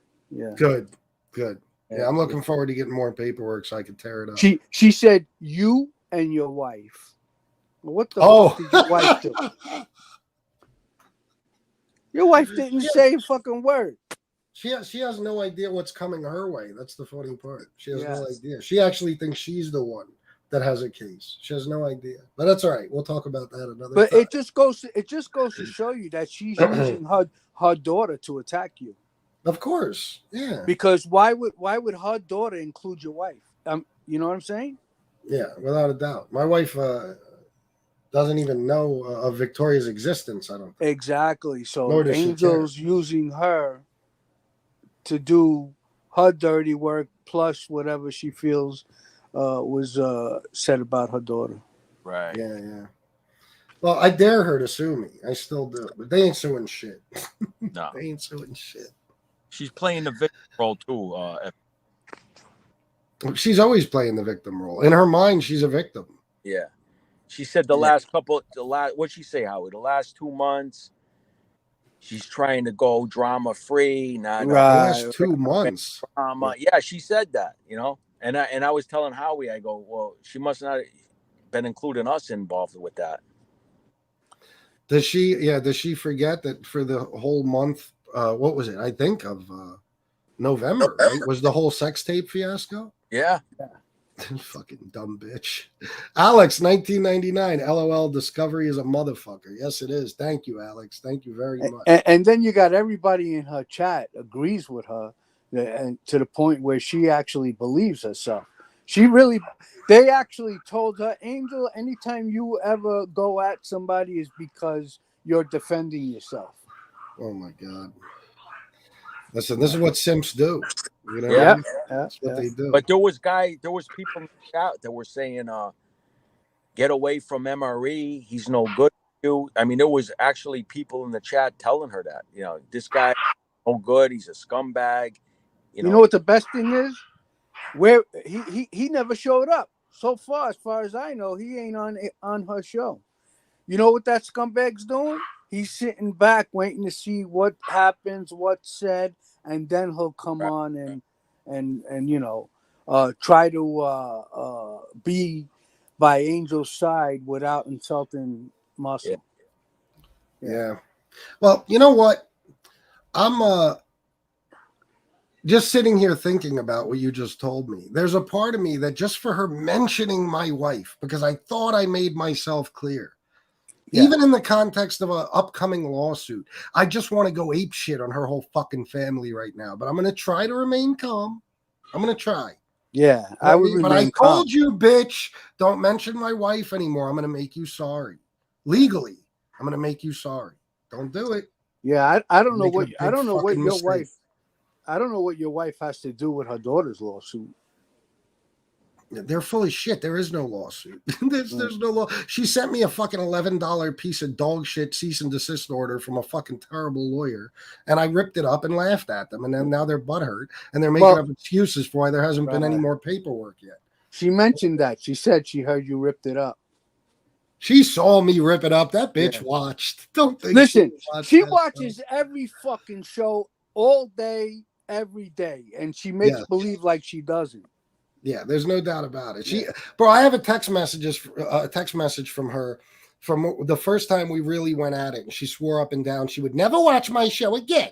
And I have a text message from her from when we became friends again, saying I was always watching. I never missed the show. You know what I mean? And there's nothing different this time. Yeah, just another lie. Yeah. That's why she attacked me. She shouldn't have been watching your show, and she got pissed off that I referred to her as a blowjob. Right. But I refer to everybody as a blowjob. Not that I'm trying to apologize to her, but it is true. It is true. The thing with you, Howie, is she's attracted to you. I mean, you could tell. Nah, don't start that shit. Nah, she is though. You could tell she's attracted to you. She's got the hots for you.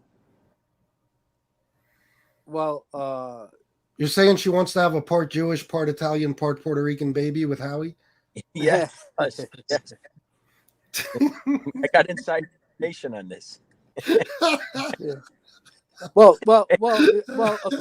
According to ancestry, it will be Spaniard and Portuguese.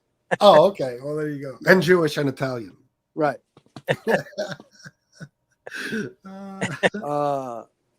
Yeah, and I think Marla said that Angel's guy is MRE and her guy is Chicago Muscle. You know, Marla's guy is Chicago. Yeah, Muscle? she has like a soft spot for him. Yeah. What the fuck? And yeah, Angel, I do. I watch your show. I do. I watch your show because it's entertaining. I get to watch all of the lies and the bullshit. And then this way I know what's going on when I go on FBS's show and he debunks everything you say. There you go. How about that shit? Yeah. He watches for good reason. Right. Yeah. Listen, I couldn't care less at this point. I addressed her shortly earlier just because of her little spat with Chicago Muscle today. I thought it was hilarious. You know what I mean? But I guess she's all up in arms now and she's talking shit and she's getting ready to make a big fucking mistake. I'm telling you, Angel, I've been very, very kind to you lately. You should shut the fuck up. I'm telling you. Telling you, I don't give a fuck about no lawsuit, bitch. Stop playing with me. She even said that. She was going to come on and she wasn't going to say anything, but she just couldn't hold it in. Well, she should have. You know what I mean? She would have been better off. Meanwhile, those two troublemakers, Lee Cole and MRE, they weren't even there to support her. Right. Well, of course not. What do they care? All right. They don't care. You know why? At least in Lee's case, he's scared Chicago Muscle. I know. That's why I say that. And MRE doesn't want to get in the middle because let me tell you. He's scared too. He's scared. I don't know that he's scared, but I know damn well that he's not the type of dude that would say Angel's a better friend than Chicago Muscle. He doesn't give a fuck. He will let people bash his own best friends and he won't say a fucking word about it. Right. You know what I mean? He has no problem with it. He's no loyalty whatsoever. Who would have thought that a fucking gay Nazi rat wouldn't have a loyal bone in his body? Yeah.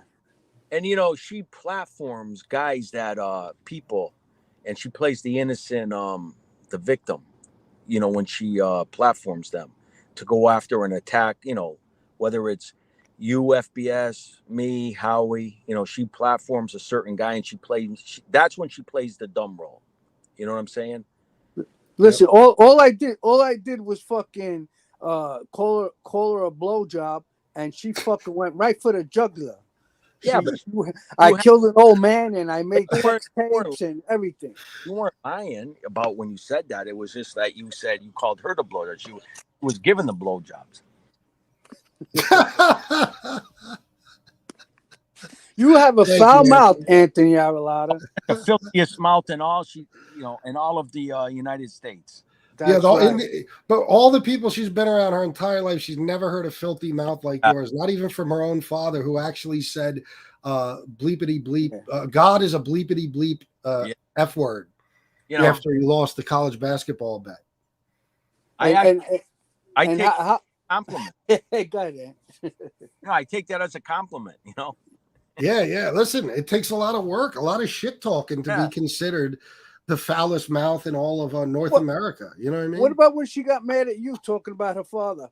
Fuck you. Yeah, I know. All kinds of expletives were coming out of that filthy, fucking disgusting mouth after that. And all I said was, your dad wasn't a classy guy. He was a gangster. Right. Fuck you. Yeah. You motherfucker, you. My father. Yeah. Oh, look who we have here. Oh. Coffee is on the house. Okay. Yep. Listen, you rap motherfuckers. Hey, Stop Francesco. talking about my girl. Sorry. Yeah, don't worry. We seen you sucking up to her. We seen it. Francesco. So? Francesco. Double What? espresso with a Zambuca, please. With a Sambuca. Sambuca my ass. Talking about my girl like that. You made her cry today. I think it sounded like she was about to. I'll be honest with you. Was she upset? Yeah, she was upset. Mm-hmm.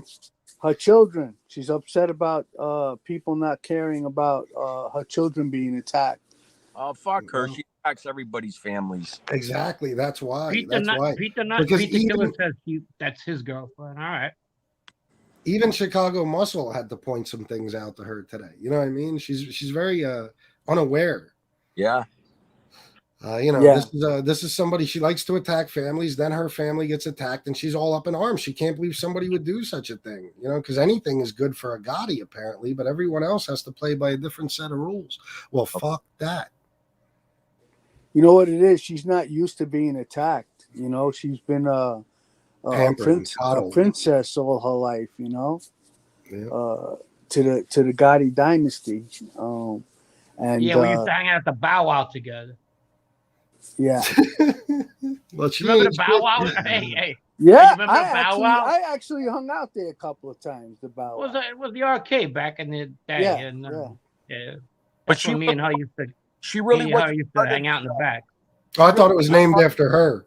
Yeah, she really was part of that Gotti dynasty. You know what I'm saying? She first of all, she doesn't have the true blood, number one. And she's always the outsider looking in, always trying to fit in. Yeah. What's up, JC? Hey, what up? I'm thinking of writing a book called Gotti's Rules, but Part 2. Yeah. These people literally, though, like you guys have been saying, they literally just have their own rules. I posted the clip of both parts where she went on Maggot's show earlier, and it's amazing how she flat out did lie like 2-3 times, and I'm like, dang, Maggot, to his credit, even though I can't stand him, he called her out. He didn't take it from her on that. And she doesn't like being talked to, but truthfully, which is why she left the first time after 3-4 minutes on his show. And then when she hopped back on, she thought she was going to get a quick punch in, right? I just wanted to say this one thing. And of course, with her, this one thing becomes 8 more minutes. And, she literally is so in an alternate universe, you guys, that even her friends who are also in that alternate universe think she's crazy. Yeah. Well, some of them, I guess, are able to see through all her bullshit. I don't know. But she is crazy. Well, if she said the sky was red, all the people in her chat would say, "You're right, Angel. The sky is red." Yeah, no shit. Yeah. Charles, Lee Cole wait a would minute. say, I never really thought about it that way, Angel, but now that I look, you know what? I think it is red. Yeah.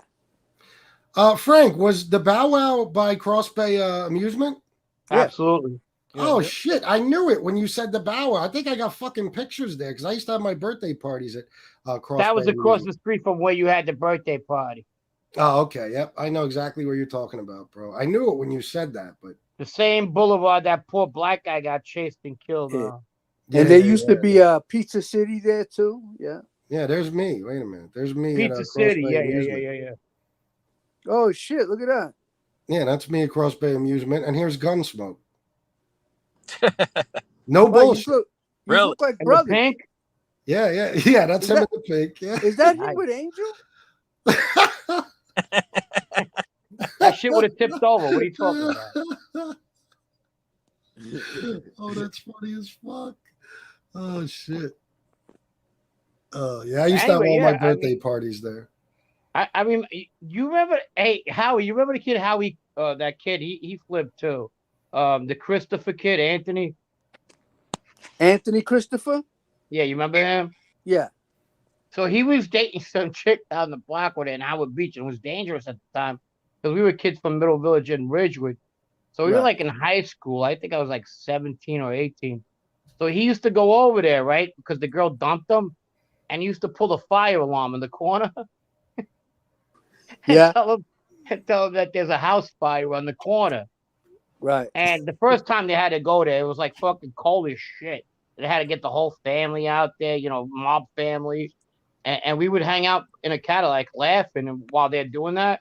Oh, the Seville he had, or his father had, or something. Yeah. So he used to pull the thing and go, "There's a fire in this," and the grandma used to come with a blanket. We're like, "Dude, Anthony, it's fucked up."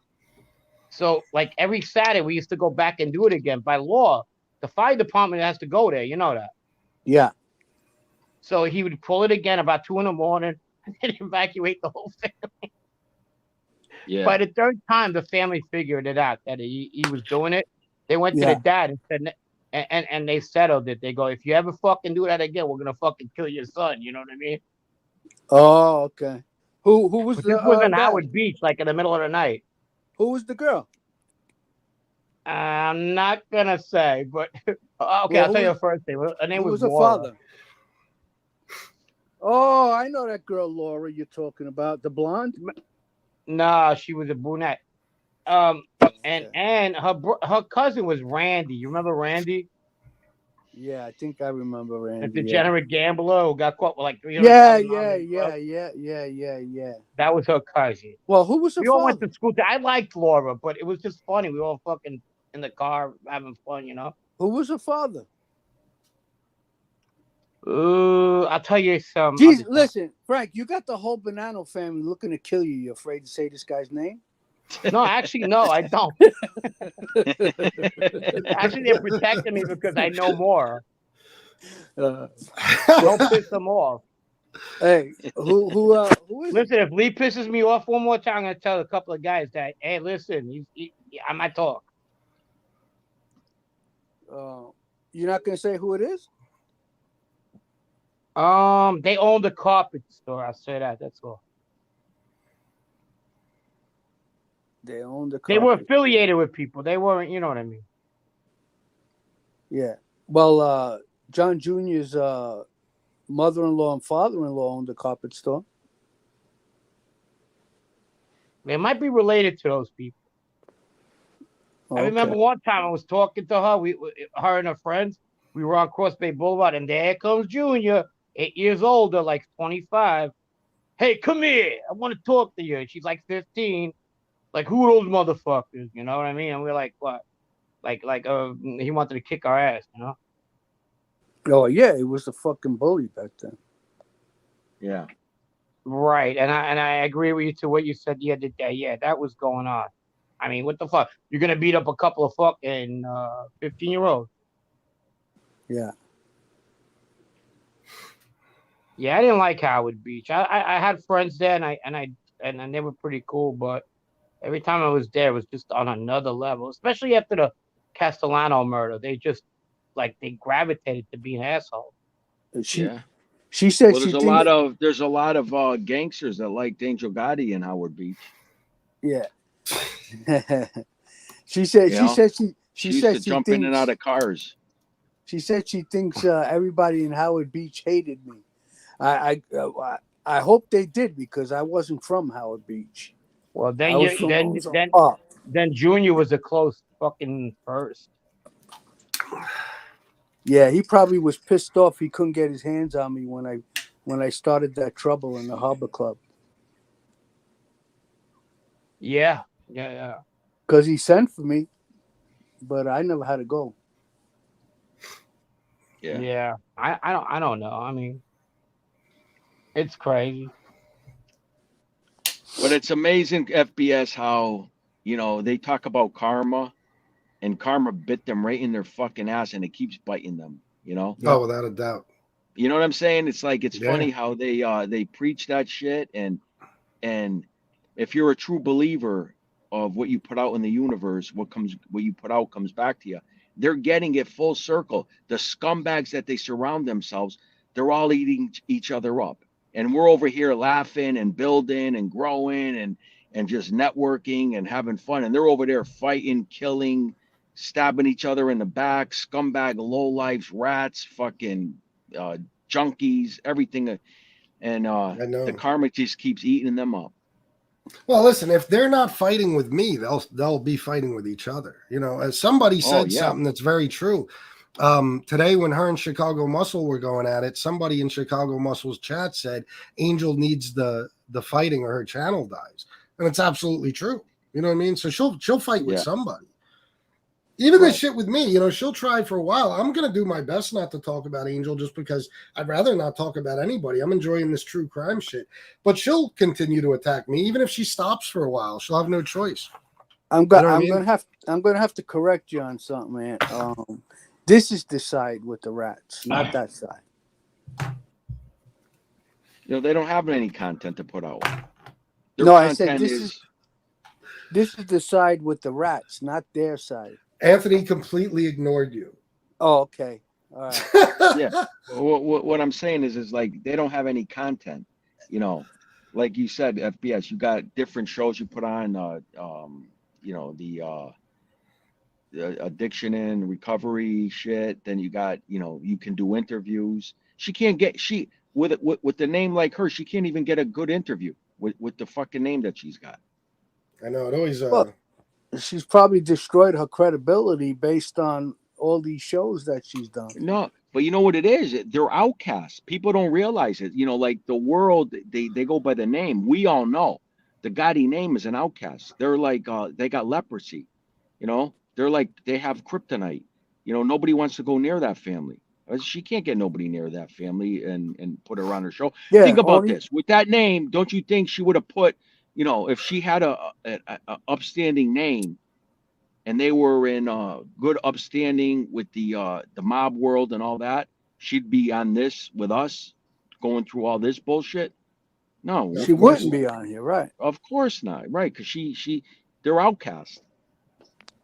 Yeah, the only people that like her, the only people that like her, you go on with John A. The only people that like her are like hillbillies from the Midwest.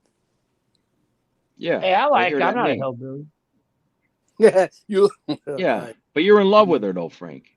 Well, that's different, yeah. Yeah, you know what I'm saying? And you I thought there was going to be some. I thought he was going to fight you on that one a little bit, but no. You're in love with her. You just want to love. Francesco, you just want to bring her coffee every morning. I kind of like the way she looked in that one picture. I gotta admit, the one where she was on the cruise. Ago, what was it taken? She was on a cruise and she was like sitting on a chair on a cruise, and you could see she has nice skin. What the fuck are you talking about? What the fuck? Were you looking at nice skin? What are you, Hannibal Lecter? No, she had. She showed a picture. She was on a cruise, and it was a picture. She was young in the picture, and she actually looked pretty. Well, I think she was pretty when she was younger. Back then, listen, when we were all young, we all looked fucking handsome or pretty and everything, back in the day. Come on. You You're know? so Pre-wall pretty. angel You're so before she pretty. hit the wall. Well, yeah. I agree. I never thought she was ugly. I'll be honest with you. This guy made a good point, and I agree with it. Listen, she really wasn't she didn't put herself out there. I think that she's extremely jealous, and I said it before. I'm gonna say it again. She's extremely jealous of Karen Gravano and the success that Karen had with the show coming out and coming back to New York. If you want to talk about true character and balls of somebody, she came back to New York after who her father was. That takes a lot I of wouldn't be balls. jealous of Karen Gravano. Well, but you're not Angel Gotti though. You're not Angel the stepdaughter Yeah. What's the Gotti. difference? They're not You know what I mean? one's Stepdaughter. dark and It the other is a one. big difference, Frankie, It because is, yeah. listen, they're women. They're women. So now her father was John All right, they're Gotti. solid boss. fives. Listen, her father was Gotti, the underboss or whatever he Stepfather. was. He ended up being underboss. Was Gravano. He flipped. Everybody in the world hated him for how many years, right? Then all of a sudden, this girl comes out of the nowhere and comes back to New York and does a show. I got you. And she faces all these other girls whose family members were active, like TD. What was his name? Graziano. TD Graziano. Yeah. Yeah, TB, and tuberculosis. Yeah. right, Tuberculosis. and so she comes back and she doesn't back down. She faces them right up to their face, except No, I get it that. wasn't I get that. I get whatever her and she and not you could tell a success of a show when one season fine. I think that went 4 seasons, and people could say they don't like it, that we're in the mob life, but the rest of the world loved it. It lasted 4 seasons. She came back and it was a successful show, and basically that's where the everyone's human nature, there's a lot of jealousy involved, and you can tell there's a lot of envy and jealousy when it comes to Karen Gravano with Gotti's stepdaughter. Yeah. Well, Listen, I know she doesn't like her. I know that fucking much. That's for damn. Of course, they're not gonna like each other. yeah, because Karen, that's a real father, and John isn't Yeah. Angel's real father. Good I'll point. tell you what. If we take a picture of both of them in their 20s, I don't know. That mugshot with Karen's a little fucking. Men's a men. I'm gonna have to go with. I'll be perfectly honest. I wouldn't have dated either one of them when they were young. Well, I know that they're like 4 and a 5. When you say met, Well, I'm being Anthony. honest. What the fuck? I can't be honest. I'd probably date Angel over fucking Karen. There you go. Now, Yeah, but Yeah, No, not even the close. fuck No, I'm no. saying- Either way. That decision, Karen Gravano looks a lot better than Angel. Did you see that mugshot Yeah. in Arizona? She had a of fucking Karen, mustache. I don't remember seeing her mugshot. You And know, that's see- gonna get me in trouble because I'm friends with the father. I'm sorry. But You know you're what? talking I about always 20. look You're at talking People about from 20 years Arizona is ago. David Seabrook. You know what's strange is I've seen the girls Frankie's been with, and him talking about Angel and Karen is strange. Oh my god! I'm getting old. I'm getting old. Francesco. fucking with So you. now, I'm fucking with you, Frank. Francesco. Hey, Howie, he wants me to come down over there, and he's got some girls he wants to introduce me to. Now I gotta second guess this now. No, I What are you hang saying? out. No, I saw them. They're all right. Yeah, I saw them. No, All I right. hang out with our girls. Don't get me wrong. Yeah, Let me read But, some comments, that's why guys. he's confused. All right. yeah. I was only Well- fucking around. You know that, Frank. Hold Yeah, on no, one he's second. confused. Ant Val 1986 499 salute FBS my man. Ant, good show on your channel about the whole Bruno story. All right, let me ask something to your audience, FBS. Give me a 1 I from wasn't Angel done. and give me a 2 for Karen Gravano. Who do you guys find prettier? Oh, it's a 20 2 years all day ago? long. Karen Let's see. Gravano blows her Ask away. the audience.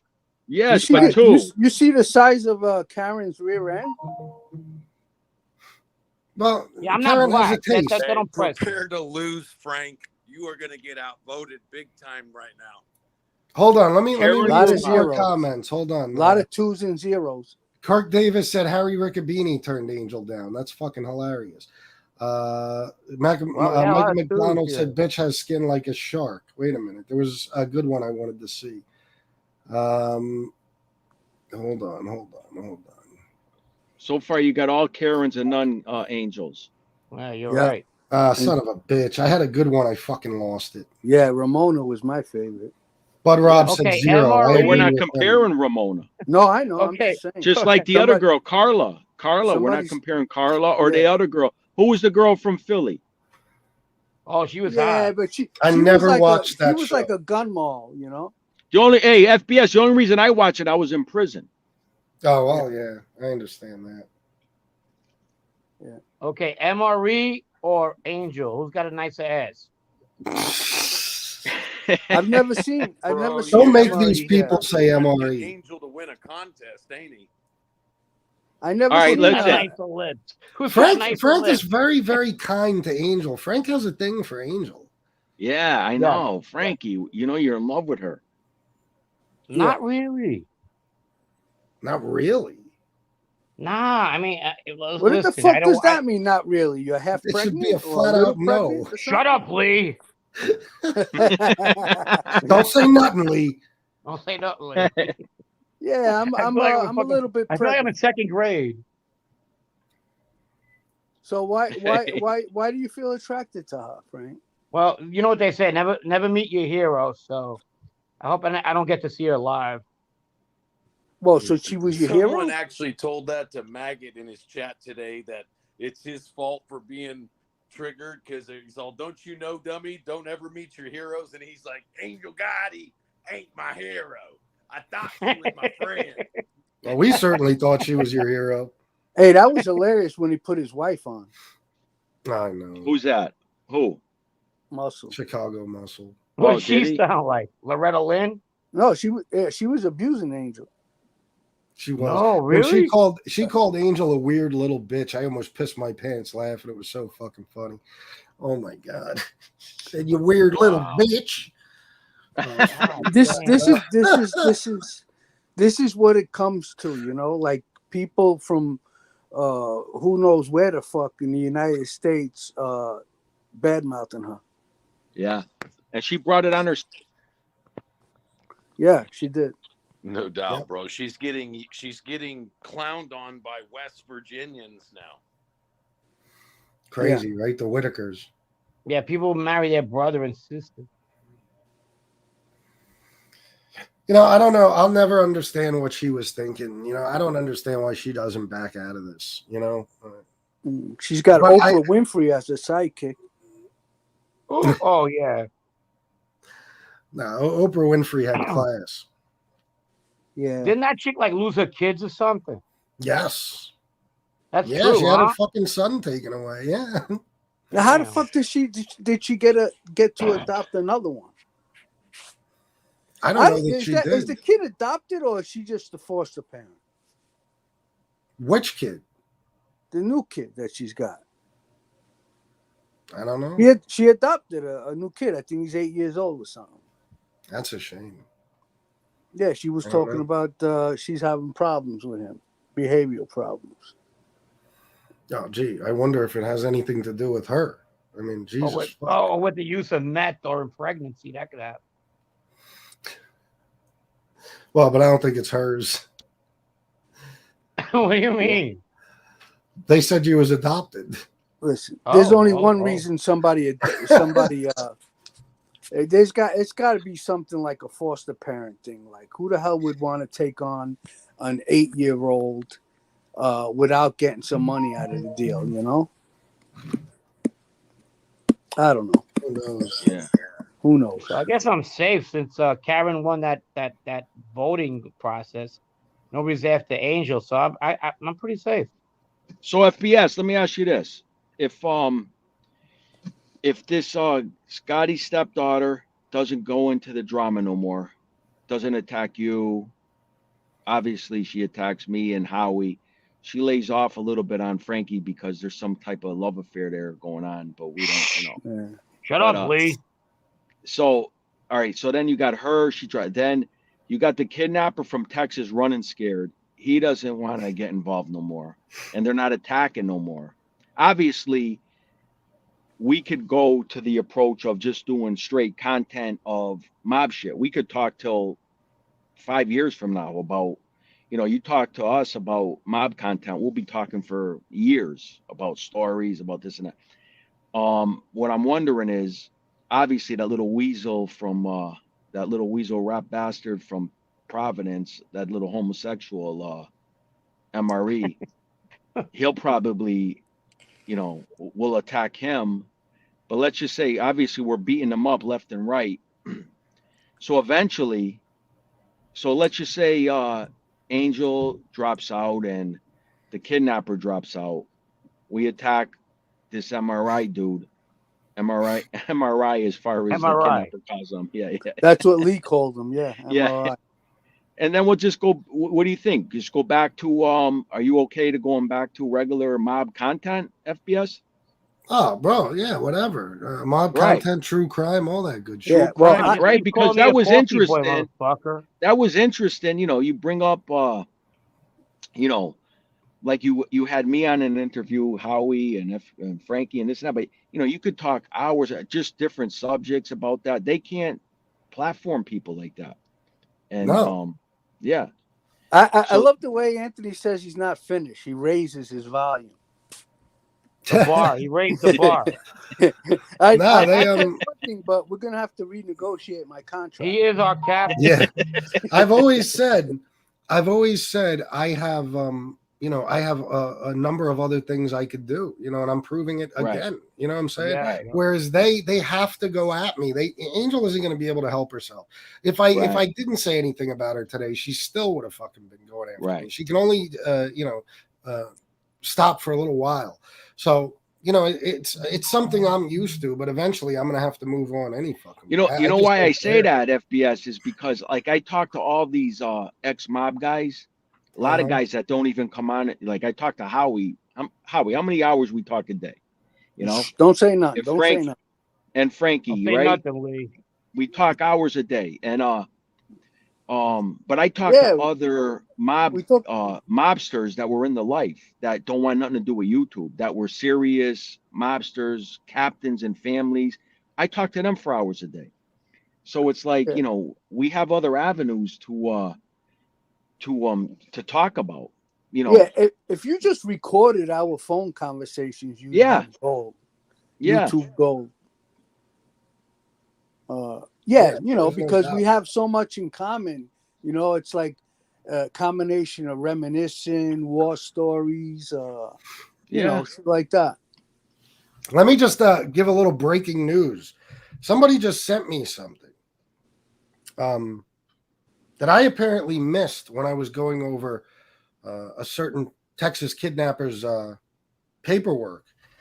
I have on a warrant from California. Oh, yeah. Lee Cole's weight and height as 5'8", 340 pounds. Wow. Okay. That he's 50 pounds. He's about 60 pounds off from fucking this fat pig in my area. Well, that was in April of 2012. So now he's probably, I'm going to go with 440. You know what I mean? But still 5'8". Yeah, but 5'8", that's like being 500 because, you're not that tall. Yeah. I'm 5'8". Yeah, but you don't weigh 300 and what? No, fuck no. I'm about 220 now. And I put witness on number 5. Witness number 5 is like 5'7" and 480. Sheesh. Yeah, you could see that, man. He couldn't even make it up one step. Fuck, Angel and Karen are not even 320. Together they are. Jesse Roth, 199. I could listen to you guys for hours. Thank you for the 199, Jesse, and she was complimenting you guys. They probably took Lee's word for it, which in California, you know how we are out here. We let people define themselves however the hell they want. So Lee probably underestimated his weight. And they just took his word for it. Yeah, right. Yeah, they didn't weigh. Yeah. My boy Jeff Nadeau's on here. He's saying that they used to make fun of Jeff for being 5'8" and something. You believe that? That motherfucker. And Jeff lost a whole lot of weight. Yeah, he Yeah, did. at least Yeah. at least he did something about it. That fat fuck never did anything Right, about it. exactly. No. Yeah, 340 is fucking big for 5'8". I gotta be honest. Yeah, it is. And he's bigger now, so Oh yeah. you know what? When he takes off his fucking pants, his ass must hit the floor. His tooth weighs 8 pounds. Yeah. Just the one tooth. His fucking his tits fucking hang below his knees. Right.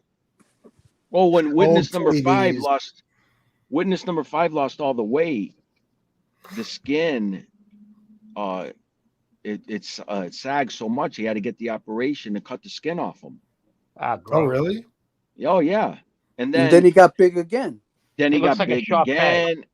again. And then he got big again, and so the staples that the skin held together started popping, like where it was stapled together years before, started popping off.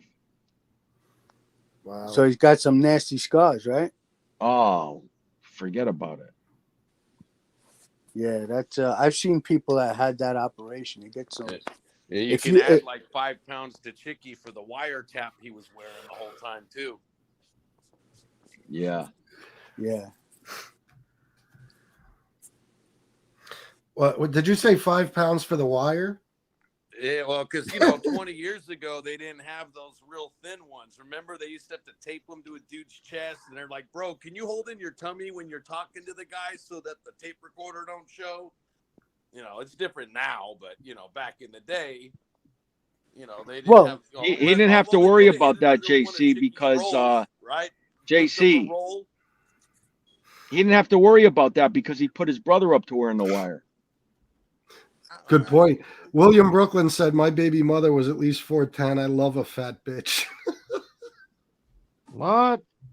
I love a fat bitch. It actually says, "I love a fat itch."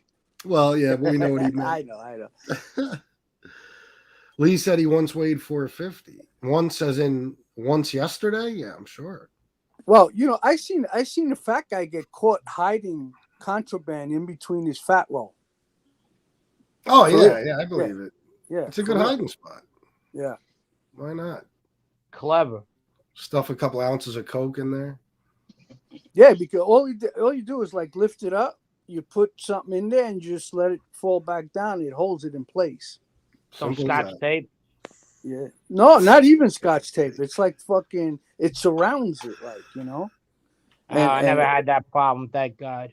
Yeah, but Yeah. I'm sure the blow smells a lot worse, but cokeheads don't give a crap as long as it works. Yes, if it smells like gasoline, they're like, "Oh, it's right off the what do they say? Right off the We brick." just got it off the cigarette boat. Yeah. Yeah. Oh, it's good. It's right off the brick. Smells like fucking Black Flag. Yeah. Yeah. Well, just like fucking people who do fucking heroin. If somebody dies, they want to everybody wants to buy that heroin. Oh, yeah, I've seen it. Really? Oh, yeah. They'll see somebody hit the floor. The first thing they want to know is where he got his bag. Yeah. Damn. Fuck. Sick. That is fucking sick, Yeah. Yeah. What's that shit they put in their nose? Narcan? Yeah. Yeah. Yeah. They put it in the nose? They can, yeah. That's the yeah, that's one form of it. Yeah. They Dude, can they do an come up like injection. nothing. They want to fight people right away. Oh yeah, bro. My one job I worked at, bro. Somebody OD'd. I actually found him. It was crazy. He was parked behind me. He was in a Mercedes behind me, and I saw him. Fucking foaming at the mouth and shit, unconscious in the driver's seat. So I knocked on the window. He didn't answer. So I opened the door and he fell out. So I went and grabbed the supervisor, and the supervisor called the cops and shit. And the paramedics came and they hit him with the Narcan, and he shot up like a fucking rocket. And he started trying to fight the cops and shit. You know what I mean? Yeah. And they went through his car. They found his stash. That made him even more angry and shit. You know what I mean? But all they did was escort him off the property and tell him get out of here. You know what I mean? Well, that Turned out the guy was there for orientation. He didn't even work there yet. Fucking crazy. First night. Well, if you're gonna go for a job, go on heroin. Yeah. That reminds me of witness number 5. So he was on the methadone and all the stuff, the Klonopins and all that, and he used to pass out in the pancakes. And then when they used to wake him up, FBS, the same response. He would get up and you wake him up and he'd be like, somebody was trying to steal his pancakes from him. He started, like fighting for his pancakes. You know why, right? It's because it takes the heroin right out of you. They go into instant withdrawal. Wow. Yeah. Instant withdrawal, bro. So they're Yeah. fucking Amazing. pissed off. Yeah.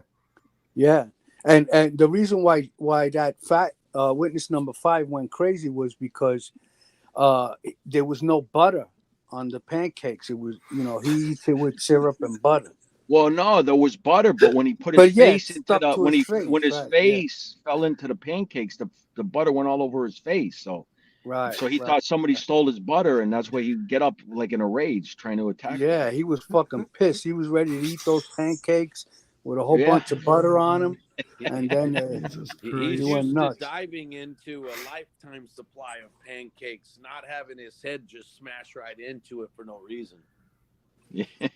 Oh, don't worry. All No. the pancakes that was stuck in his nose, his eyes, he ate everything. He didn't want to Yeah. waste it. Yeah. Right. Oh, I'm sure. Guys, I'm gonna let you take over for a few minutes. I'll be back. Go ahead. Don't worry, I'll- JC is a pro at this. Yeah, No, JC, go ahead. Well, we're gonna let fucking Howie, you run the show. All right, Yeah, yeah, that's go good. right I ahead. like that. All right, I'll be All back. right. I'll run the show. All right. So yeah.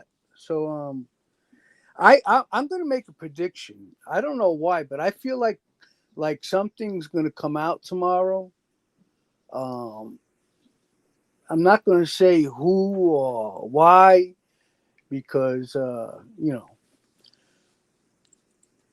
but I think something's gonna come out tomorrow. What do you think, Ann?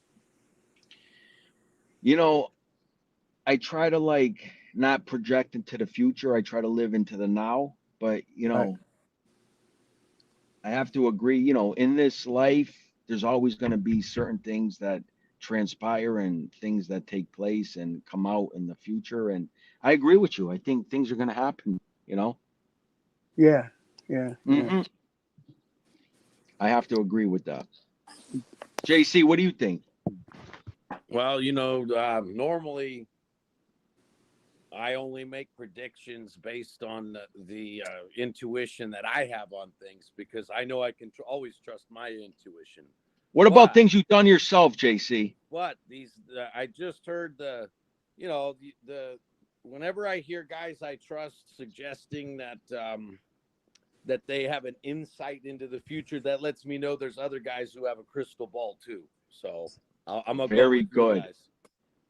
Excellent answer. Excellent. I have to say that was a great answer, JC. Yeah, my prediction is there's going to be a whole bunch of people talking about us tomorrow. Yeah, not nice either. No. But I just want to remind everybody that phone number here is the Social Security fraud hotline. If you know Angel, anyone, go back to bed. if you know anyone that is committing Social Security disability fraud, there's the number 1-800. I can't see the rest of it, but I'm sure you can. Feel free to dial that number, and All right, so here's what I was asking FBS. I was asking him if this guy, the kidnapper, starts doing content, he's not mentioning our names, and what he did was bad. We should never ever let off of him because of the you people got to he take the videos down. platformed. Yeah, he platformed bad people, liars, and talk shit about us, and so did this Angel stepdaughter. But obviously we're gonna go after this little weasel from Providence, this baker, homosexual baker in Providence. But then it'd be nice to just talk about. Imagine us four right now just talking about stories about our life. We could talk for next week and about interesting stories. Yeah, 100%, bro. And it could across channels, there's enough now, and we have a lot of guys that are experts as far as who've studied all of it, and they have a good idea of what actual events really happened versus, we know there's other people who will make stuff up and say our friends are lying and their version, blah, blah, blah. But we got a combination now, not just guys that were around it and in it, but people that actually have studied it and understand it and can do the academic kind of shows. Or, look at Jeff Nadeau. He's in the chat now. He does a great show where, I've learned stuff about things that have happened that I hadn't really looked into before. And so across the board, there's talent. And just even, you and I have said a few times where if all we did was just chat on the phone, and then about 20 minutes into our phone conversation, as we're reminiscing about how different things were done, we just hit the record button, and then we threw that onto a video drop on any of the channels that would get 1,000 hits in the first 24 hours, and just fly from there. And of course these clowns, these people who've tried to stop us, the Lee Moles of the world, and the other people, they've all been getting hit. They're not used to it. They've had sort of like they had a time period here where it was easy pickings for them, and they basically got to push around whoever they wanted. And what they found out was the mob showed up to Vegas, so to speak, and told all the guys that were there that your time running this whole thing is over with. We're now setting up a whole new paradigm out here. We're the ones that are going to build this place the way we want it built. And, Tracy, that's an excellent point.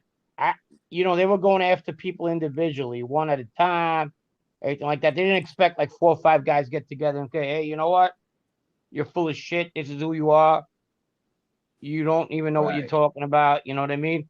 They thought that by going by us, people that are not in our life no more, or used to be against us, are going to be on their side. They're not. They don't like us, and they don't like them. Not only that, Frankie. They think they're making friends with gangsters by going after us. The gangsters that are on the outside don't like them for even bringing their shit up. Yeah, and not only that, listen. It's me, you, and Howie. We've been coming on the chats a lot, but I'm in contact, and I'm sure you are, and Howie I know is. I'm in contact with at least a dozen other guys like us. They just ain't coming on right now because they got other shit going on. But they're they're there, they're ready. Anytime we want them to jump on, or we like when I got my channel and we're doing a live, I want them to come on. They're coming on, and we got a large army with us. That just it's just us right now. We are gelling and vibing with each other, and we're creating a fight back. But it's a good. I wouldn't use the word so many more because we're not into it to go after anybody. But we're more like a wall. We're gonna defend ourselves. We're gonna defend ourselves from those people. I want to say we're more than an army. We are who we are. We're not in that life no more, but we still are who we are. Exactly. Is somebody going to put their hands on any of us? Never. You know what I'm saying? I mean, they can, but and then when it's definitely not going to be, and it's going to have to. They can try. They can try. So when it comes to the shit that they assholes on YouTube, right? So how are we attacked? We're attacked by trolls and people that maybe aren't trolls, but they have contents. They're content creators and everything, and we're fighting back, and we're winning. Listen, what I'm trying to say is that nobody on these chats are people that are on their life. These are people that hide behind a computer, feel that we'll never run into them again, and that's fine, whatever. But that's who they are. That's exactly who they are. They're not people that, if we had to confront, it's either them or us. But Frankie, it's better. Ain't it better that we don't have to? Listen, I'm going to give you an example. Ain't it better that we don't have to run into them and when it's all said and done? Because I'm going to tell you why. I know you say a lot of, the guy, the kidnapper gets under your skin and everything, right? Right. But in all seriousness, if you had to run into him, you're going to get yourself in trouble in the long run. because you know what the outcome is that is going to be. And that's anybody who So talks shit about me. I mean, I get that.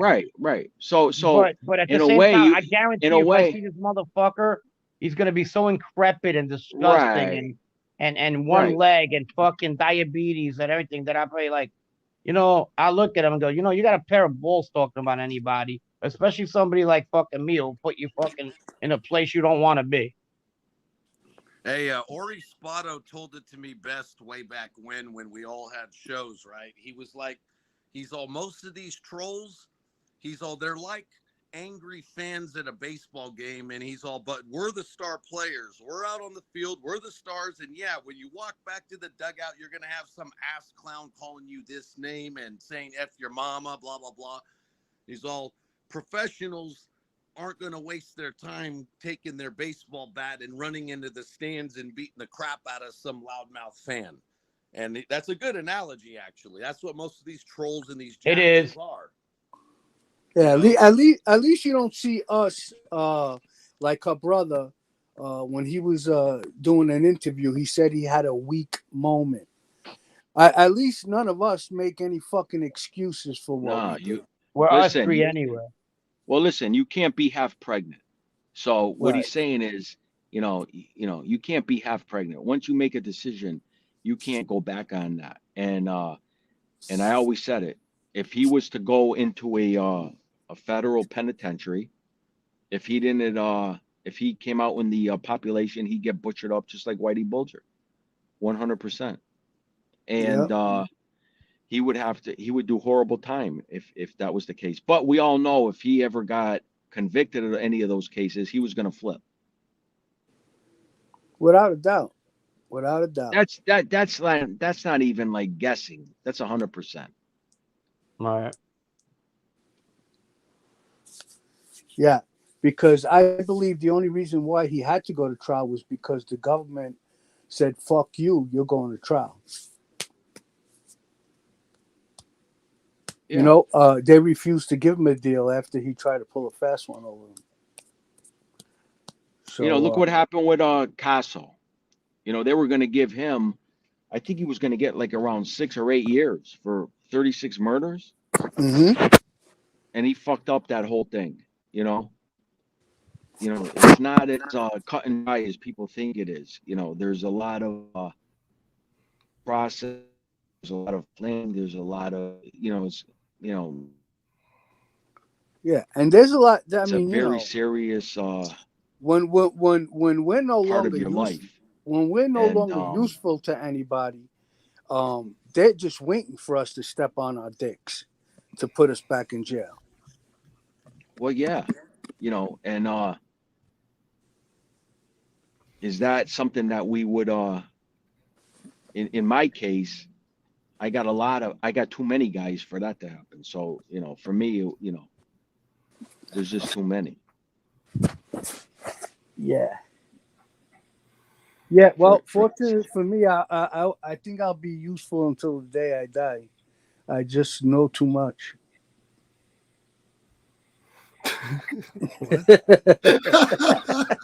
Think anybody else caught it? Diversity training with MRE. Thank you, my friend. I know $50 exactly Canadian. Happy holidays, FBS. Same to you, my friend. Thank you. Howie. Go ahead. I'm surprised you haven't got a phone call yet. Who, me? No. Me? Oh well, there's the handsome one. Nobody's gotten arrested, so I'm on vacation. I got kicked out, so anybody ever had anything to do with don't got no problem.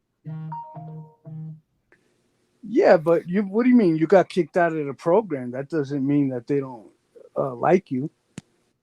Oh no, they like me. I never did anything wrong with them, but they like MRE. I mean, he's an active informant. Yeah. They're just waiting for him to step on his dick too. Did you see how scared he looked in that mugshot? Like he was going to get raped as soon as he went into prison. Yeah, I don't know if you guys saw that mugshot. That mugshot of him, right? If you look at it, this kid was like scared to death. Please don't send me to prison. I'm going to get raped. Who are we talking about? MRE. Oh yeah. Yeah. Yeah. Nah. Hey, you know what's funny is all of those people on the other side, they say, oh, they were afraid to do their time. They were afraid to go to jail. Well, at least we committed a crime and found a way out. All you motherfuckers never had the balls to commit a crime. Right. And, you know, at the end of the day, we did 10 times more time than they would ever think about doing. I did 13 years. And you know what I'm saying? It's like they want to do 3 years. Right. Yeah, you got all of these guys. They think they're tough guys. They're like, yeah, they didn't do their time like a man and blah blah blah. Meanwhile, they never did no fucking time. There's one guy who did 10 days. He's like, I did my time 10 days like a man. I'm like, dude, you did 10 fucking days, you fucking idiot. Guys. I love how doing time too is like synonymous with the measure of a man or something. Like, Yeah, who right? says- Oh, the Vinny You know what I Braccio mean? guy. What the fuck? 10 days. Yeah. You know, I mean, when you're young, FBS, you know, it is like when you're young. I went to jail at 20 years old. That was like a thing. Oh, you know, you got a state bid under your belt, and you know that was like a thing. But I took advantage of it. You know, I was so happy I went to prison at a young age because you know it gave me responsibility. I got surrounded myself with serious men. I got mentored by men of the street life on what direction to go when it came to yeah, street it life builds things. Like, character. You're at Yeah. your age, you're Who's- you know, not- but when who's you get making that older, let noise? me tell you, when you get older, and people say like, you know, you're bragging about it's a waste of fucking life.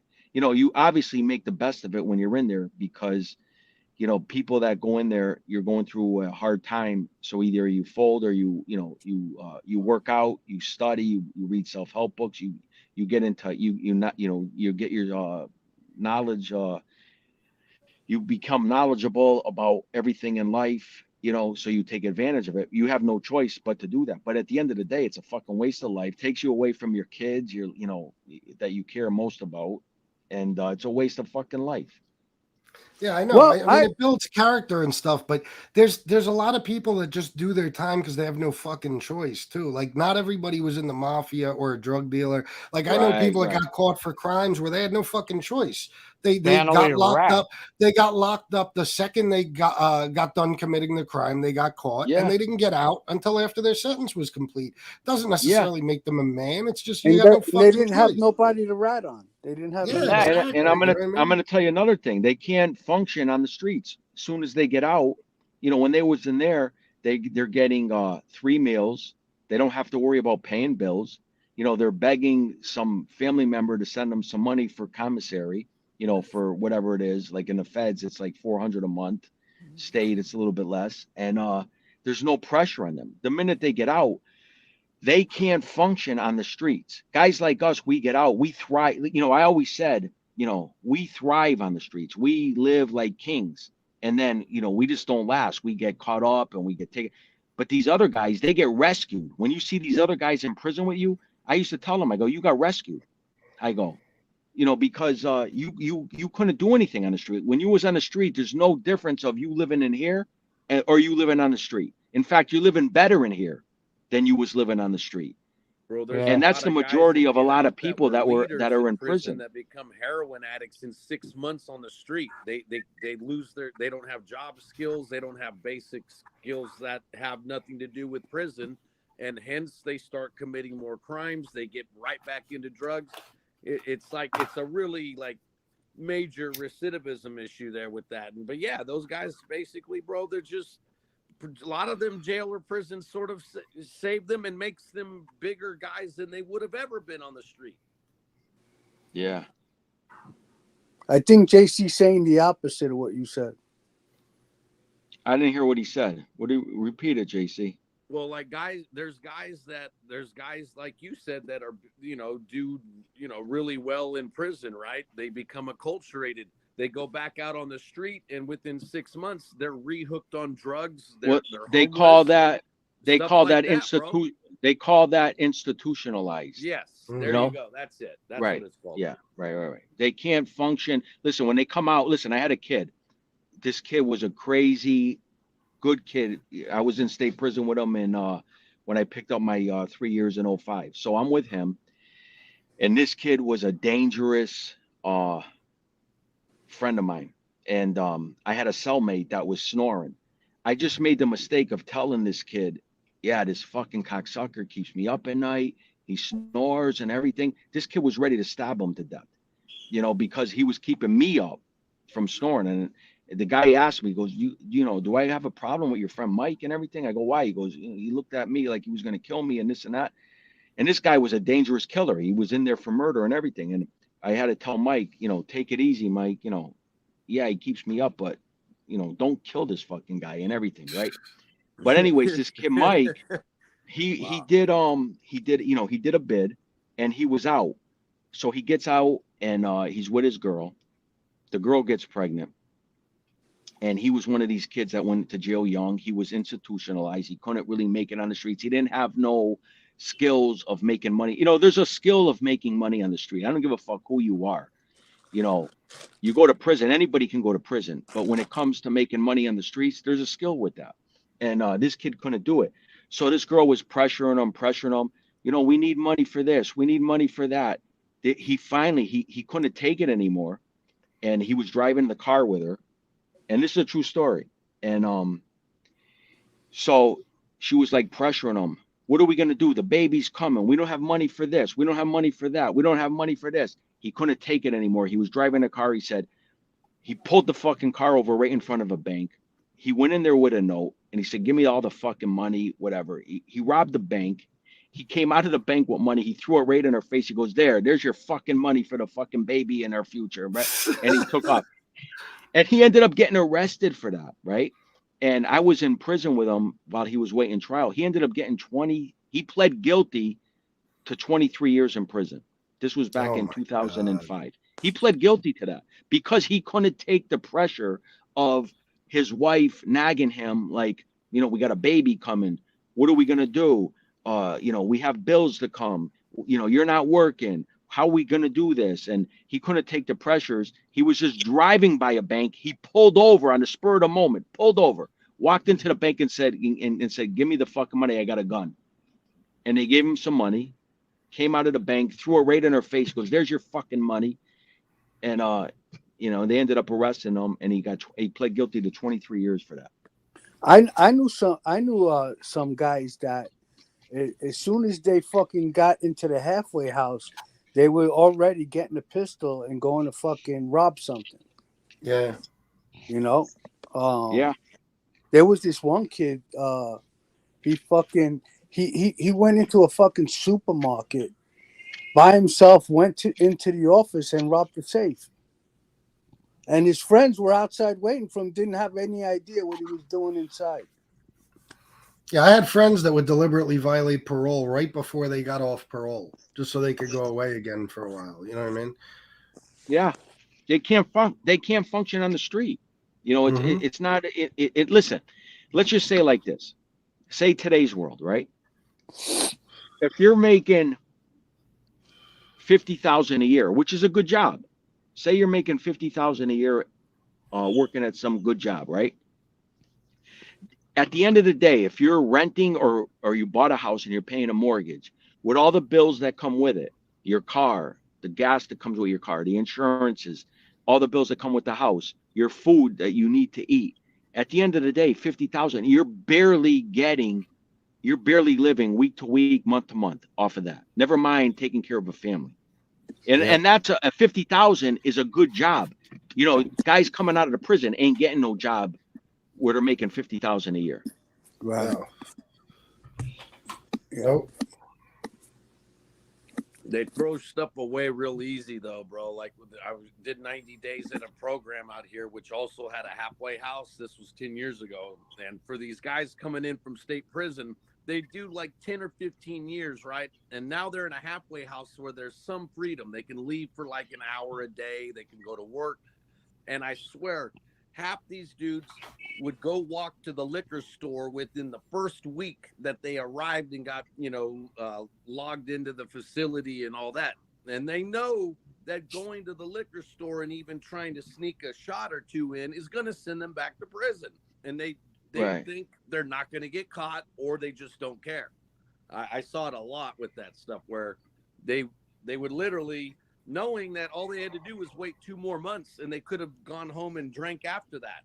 If they just would have finished up the last 60 days or 90 days or 120, it was when California was retransitioning back to, they called it realignment, where they were shifting prisons back to local lockup.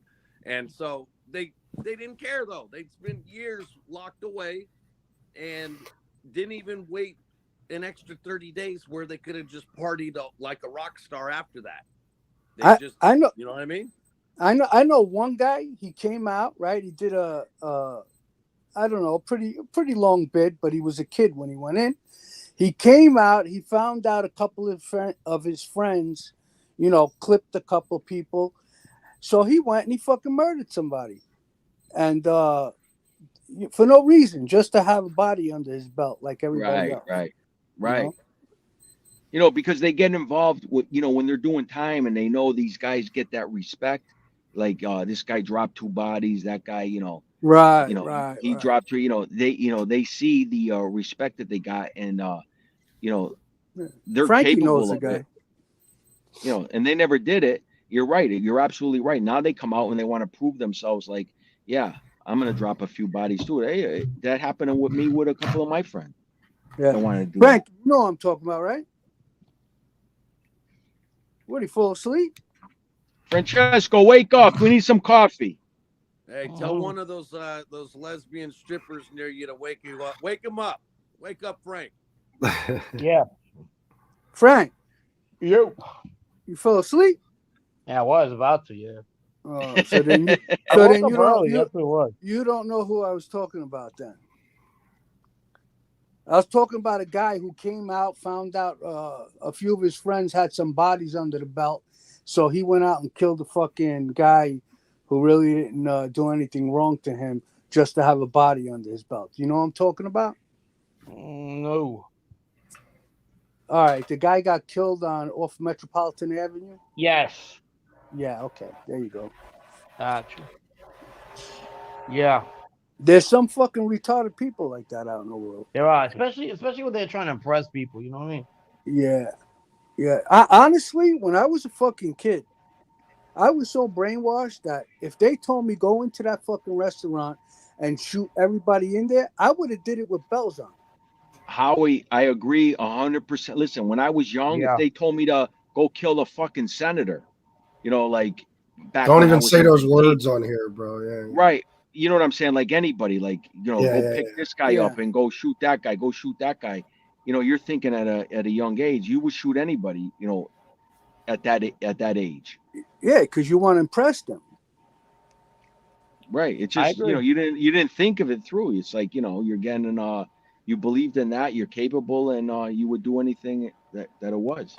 Yeah, you just wanted to get their approval, you know.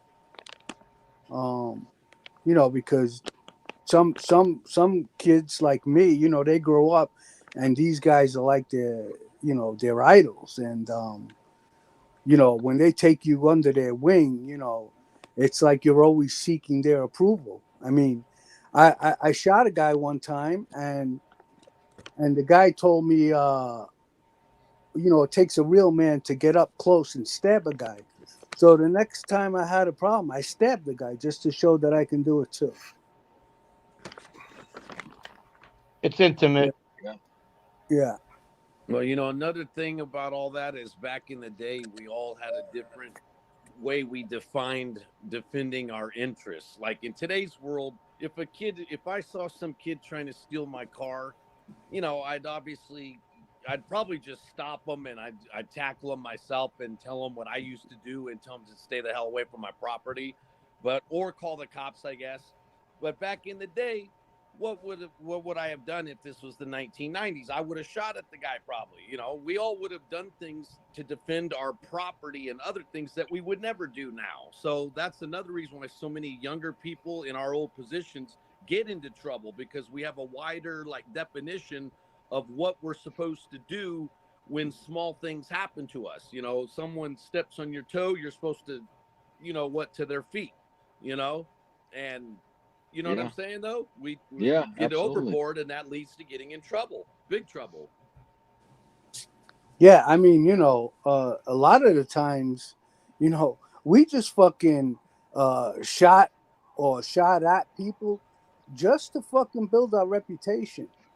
You know, just to Resume. just to get people talking about us the next day or the same night. You know, it made you feel important. You know, And it's a obviously good way to what. we were young and stupid. You know, but that's that's the way things are. That's why you know, you're a child before you're a man, you know? Yeah, violent actions cause positive reaction Right. In that world, in yeah. that life. Yeah. And you need to have a reaction when somebody uh does something to you. You have to a lot of people, they run scared. That's the worst mistake you can do. When you get attacked, you have to attack back immediately. You have to let them know right away that you don't tolerate that. And yeah, you got me a little bit here and there, but it doesn't matter if it's for me. The same day I'm attacking back. I won't be able to sleep until I get even. Me too.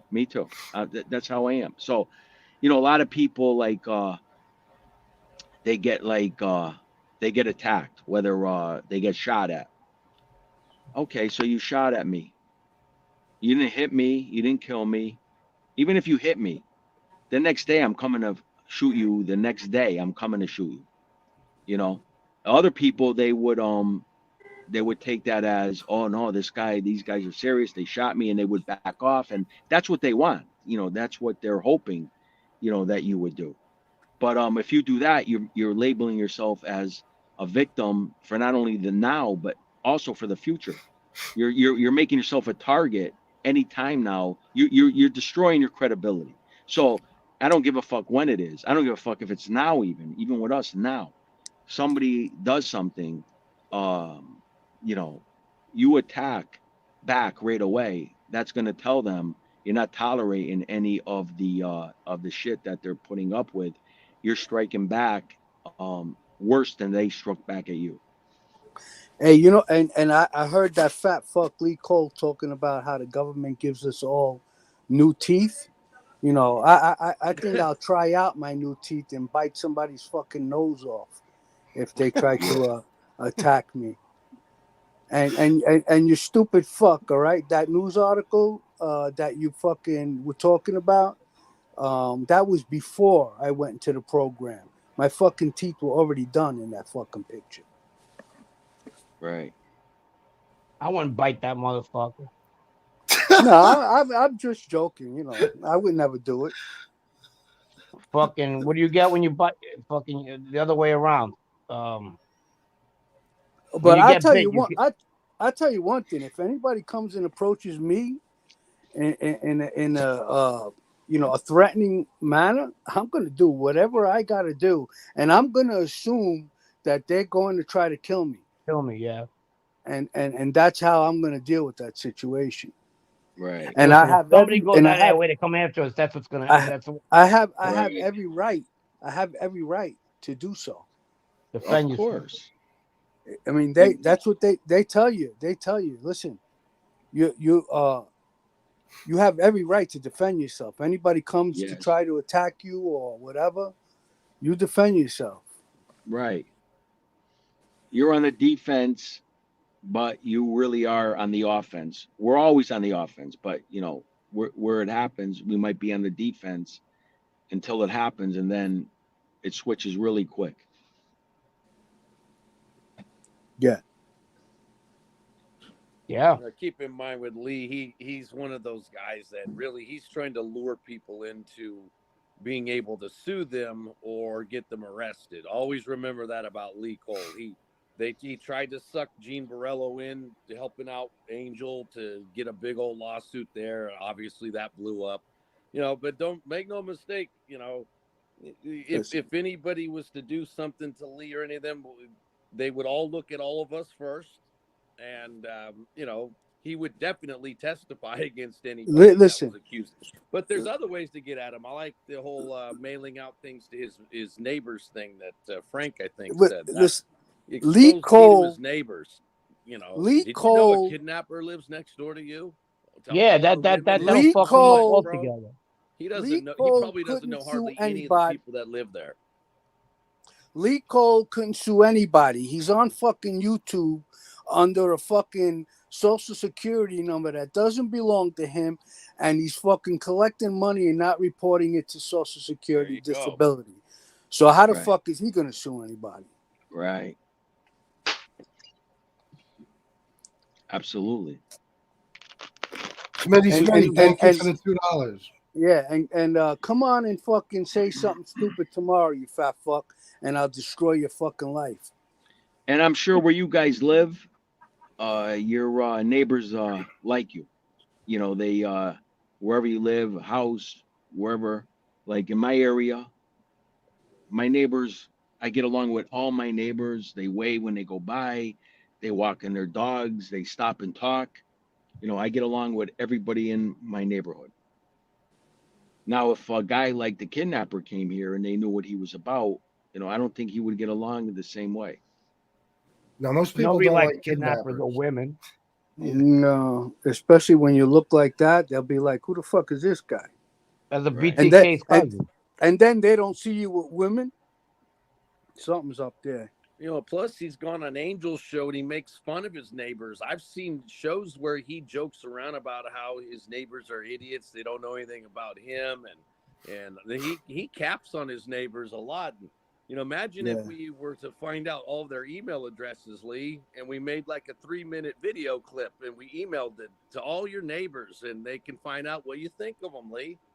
That's Might what be a that's fun what this idea. guy that's what this guy doesn't understand. Okay, he can't do anything to us. Everything about us is already out there. Exactly. You know, Yeah. you know. All right, we did. Listen, 100%. Yeah. I did the ultimate thing. Okay, the ultimate hide your face fucking thing, becoming a rat. Okay, you think I'm gonna fucking worry about fucking anything else? The only reason why I got so fucking mad is because he was attacking my ex-wife by saying what he said.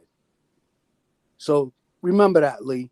Yeah, he does. They Yeah. attack, you know, FBS's current wife. They've done that to other people's family members, and you know, Lee is hitting a point where he's stepped way over the line, and he understands that this might be the time where he can't just put his foot back over on his side of the line and say, "Oops, did I do that? I'm sorry."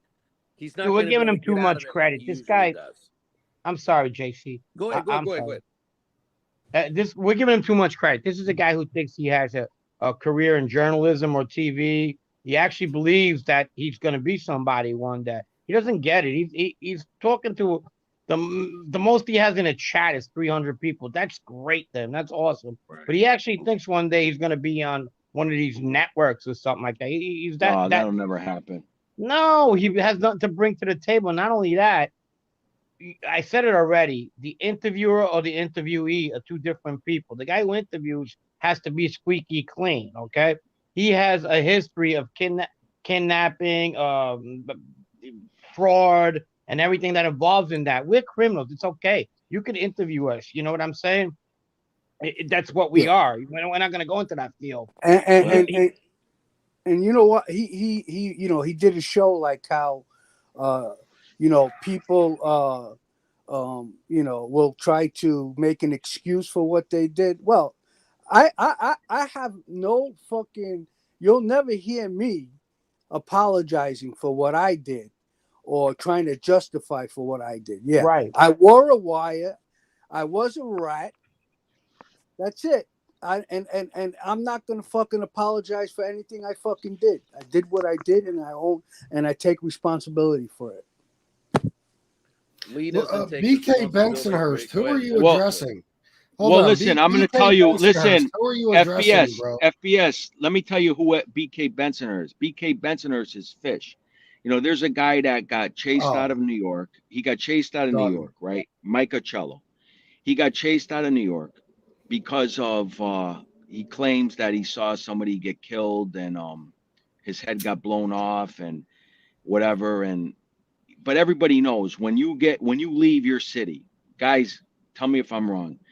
When you leave New York to go to Florida, most likely you got dirt on you. You did some sort of shit. You either got chased or Yeah. you were a rat.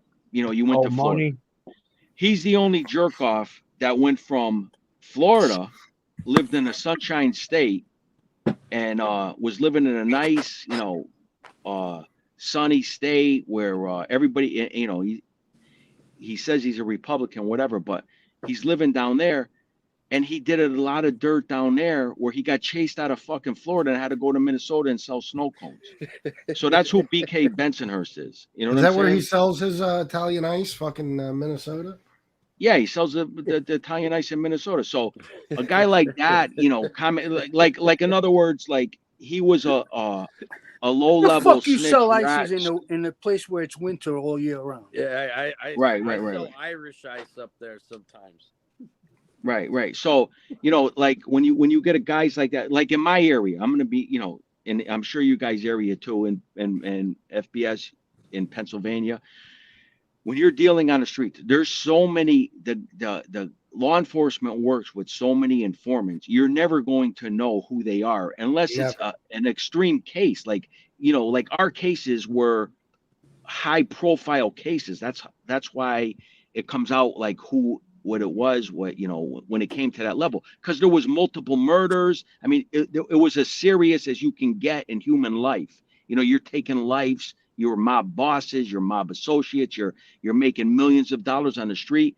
That's what we were about. These other snitches, these informants like this BK guy, right? They live and exist amongst us. You never know who they are. They just like say, okay, one day I'm going to leave New York and go to Florida and be like, oh, I'm going to live here now. You know what I mean? And they think all their sins from New York, but they catch up to them. And their same schemes that they did in New York follow them in Florida. They do the same things. They get chased out of Florida. Who the fuck in their right mind is going to go from Florida to Minnesota, the nice sunny sunshine state, and go live in the coldest state on the fucking in the nation and go live in fucking in Minnesota? You know what I'm saying? So those are the trolls that come in and speak about things like this. And I got rid of them. I don't let people talk shit about my friends on the panel and all that. I got rid of them. Yeah. So you don't have to worry about that here. And a lot of these people, right? They make fun of FBS where he is, Pennsylvania. That neighborhood where he fucking grew up in Pennsylvania is fucking 10 times worse than any of the neighborhoods we grew up in. That's bad. Yeah. I mean, listen, everybody thinks like it's fucking mob. Chicago.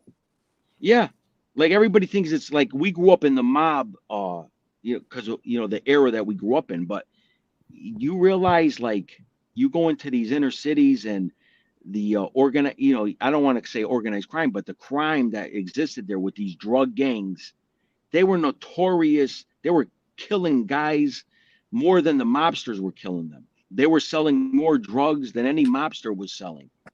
Those were, comparable to us. It was even more when it comes to the street level shit. When we went to prison, listen, when we went to prison, who were we around? Like when I went to prison, you're around like 100 to 1, when locally, like on a local level, guys waiting to go to state. In my state, Mass, it was different. But when you guys went to prison, you got 100 to 1 guys that were on the street hustling, making money, killing guys, making big money on the street, selling drugs.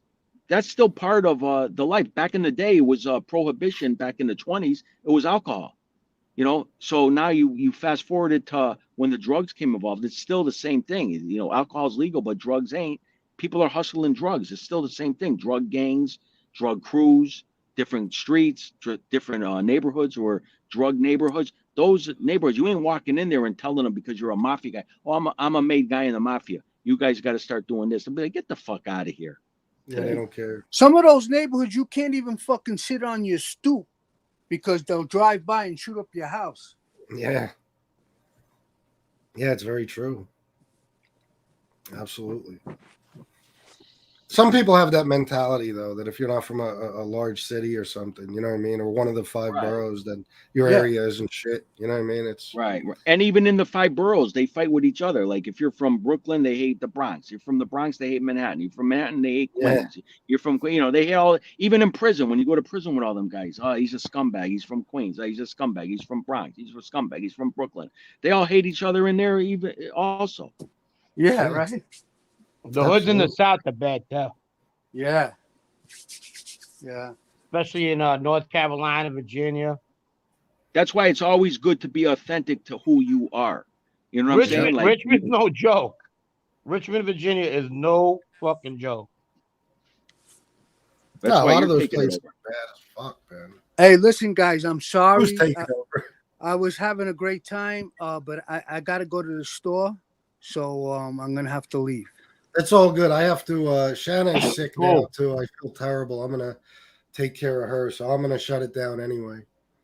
Don't Yeah. go be Well, fucking then I- my girl, Howie. Yeah. Hey, I'll talk to you later. I just got to go Hey. before they close. He's going to the All bar. right. we're gonna get off. FBS. It was a great show again. Always Thank you, man. great Yeah, Thank show. you I guys had for fun. coming on. I had Yeah, fun. so did I. Thank you. All right, Hey, you guys JC, you know I enjoy. was Have a only good kidding, night. right? Before, you know, I'm a big prankster, but you know, sometimes people think I'm being disrespectful. But I was only Fuck off, kidding Howie. earlier. Go get your shoe shine box. Hey, Frankie, I never shine shoes. I don't know if They you didn't go heard. up there- they didn't go I up don't know there if you and tell heard. did they? I don't. They didn't shine go up, shoes didn't tell anymore. you. Yeah, Yeah. yeah. Well, that's Yeah. what he said. But I never shine shoes. Yeah.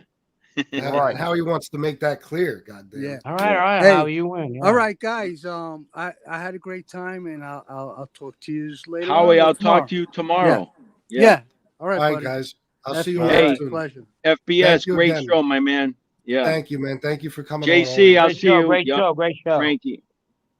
All right, take it easy. How the fuck I get out of here? There we go. I got you, bro. All right. Good shit. Excellent show.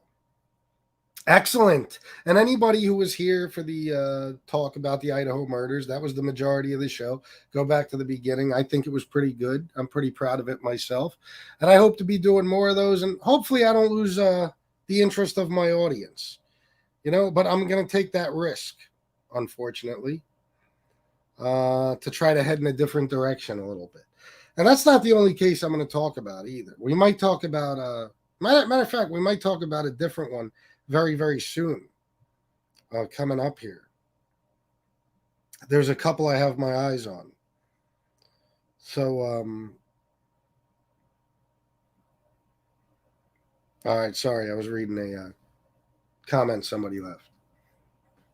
So hopefully you guys enjoy it and stick with me through it. You know what I mean? And maybe we'll even build a new audience